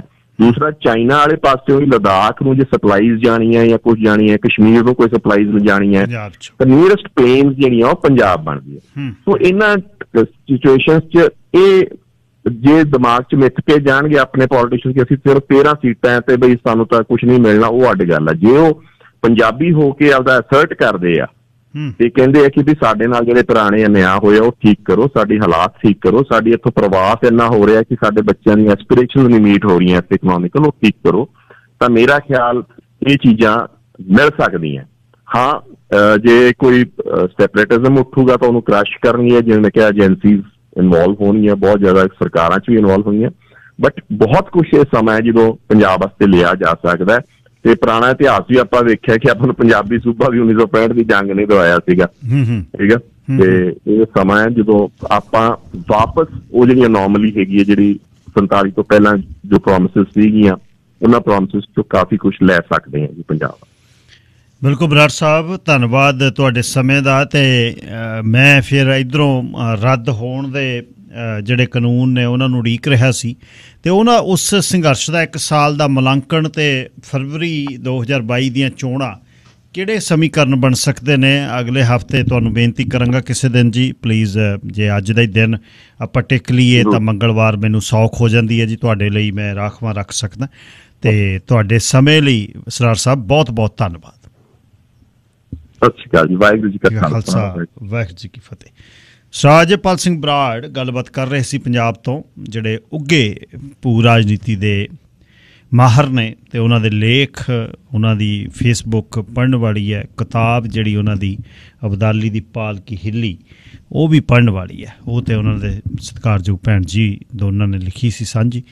ਸਰਾ ਬਰਾੜ ਨਾਲ ਅਗਲੇ ਹਫ਼ਤੇ ਮੁਲਾਂਕਣ ਕਰਾਂਗੇ ਸੰਘਰਸ਼ ਦਾ, ਜਿਹੜਾ ਕਿਸਾਨੀ ਸੰਘਰਸ਼ ਚੱਲਿਆ। ਕੈਰੀਬੀਅਨ ਦੇ ਵਿੱਚ ਇੱਕ ਟਾਪੂ ਆ ਜੀ ਜਿਹੜਾ ਬਰਬੈਡੋਸ, ਉਹ ਹੁਣ ਰਿਪਬਲਿਕ ਬਣ ਗਿਆ। ਪਹਿਲਾਂ ਕਲੋਨੀ ਸੀ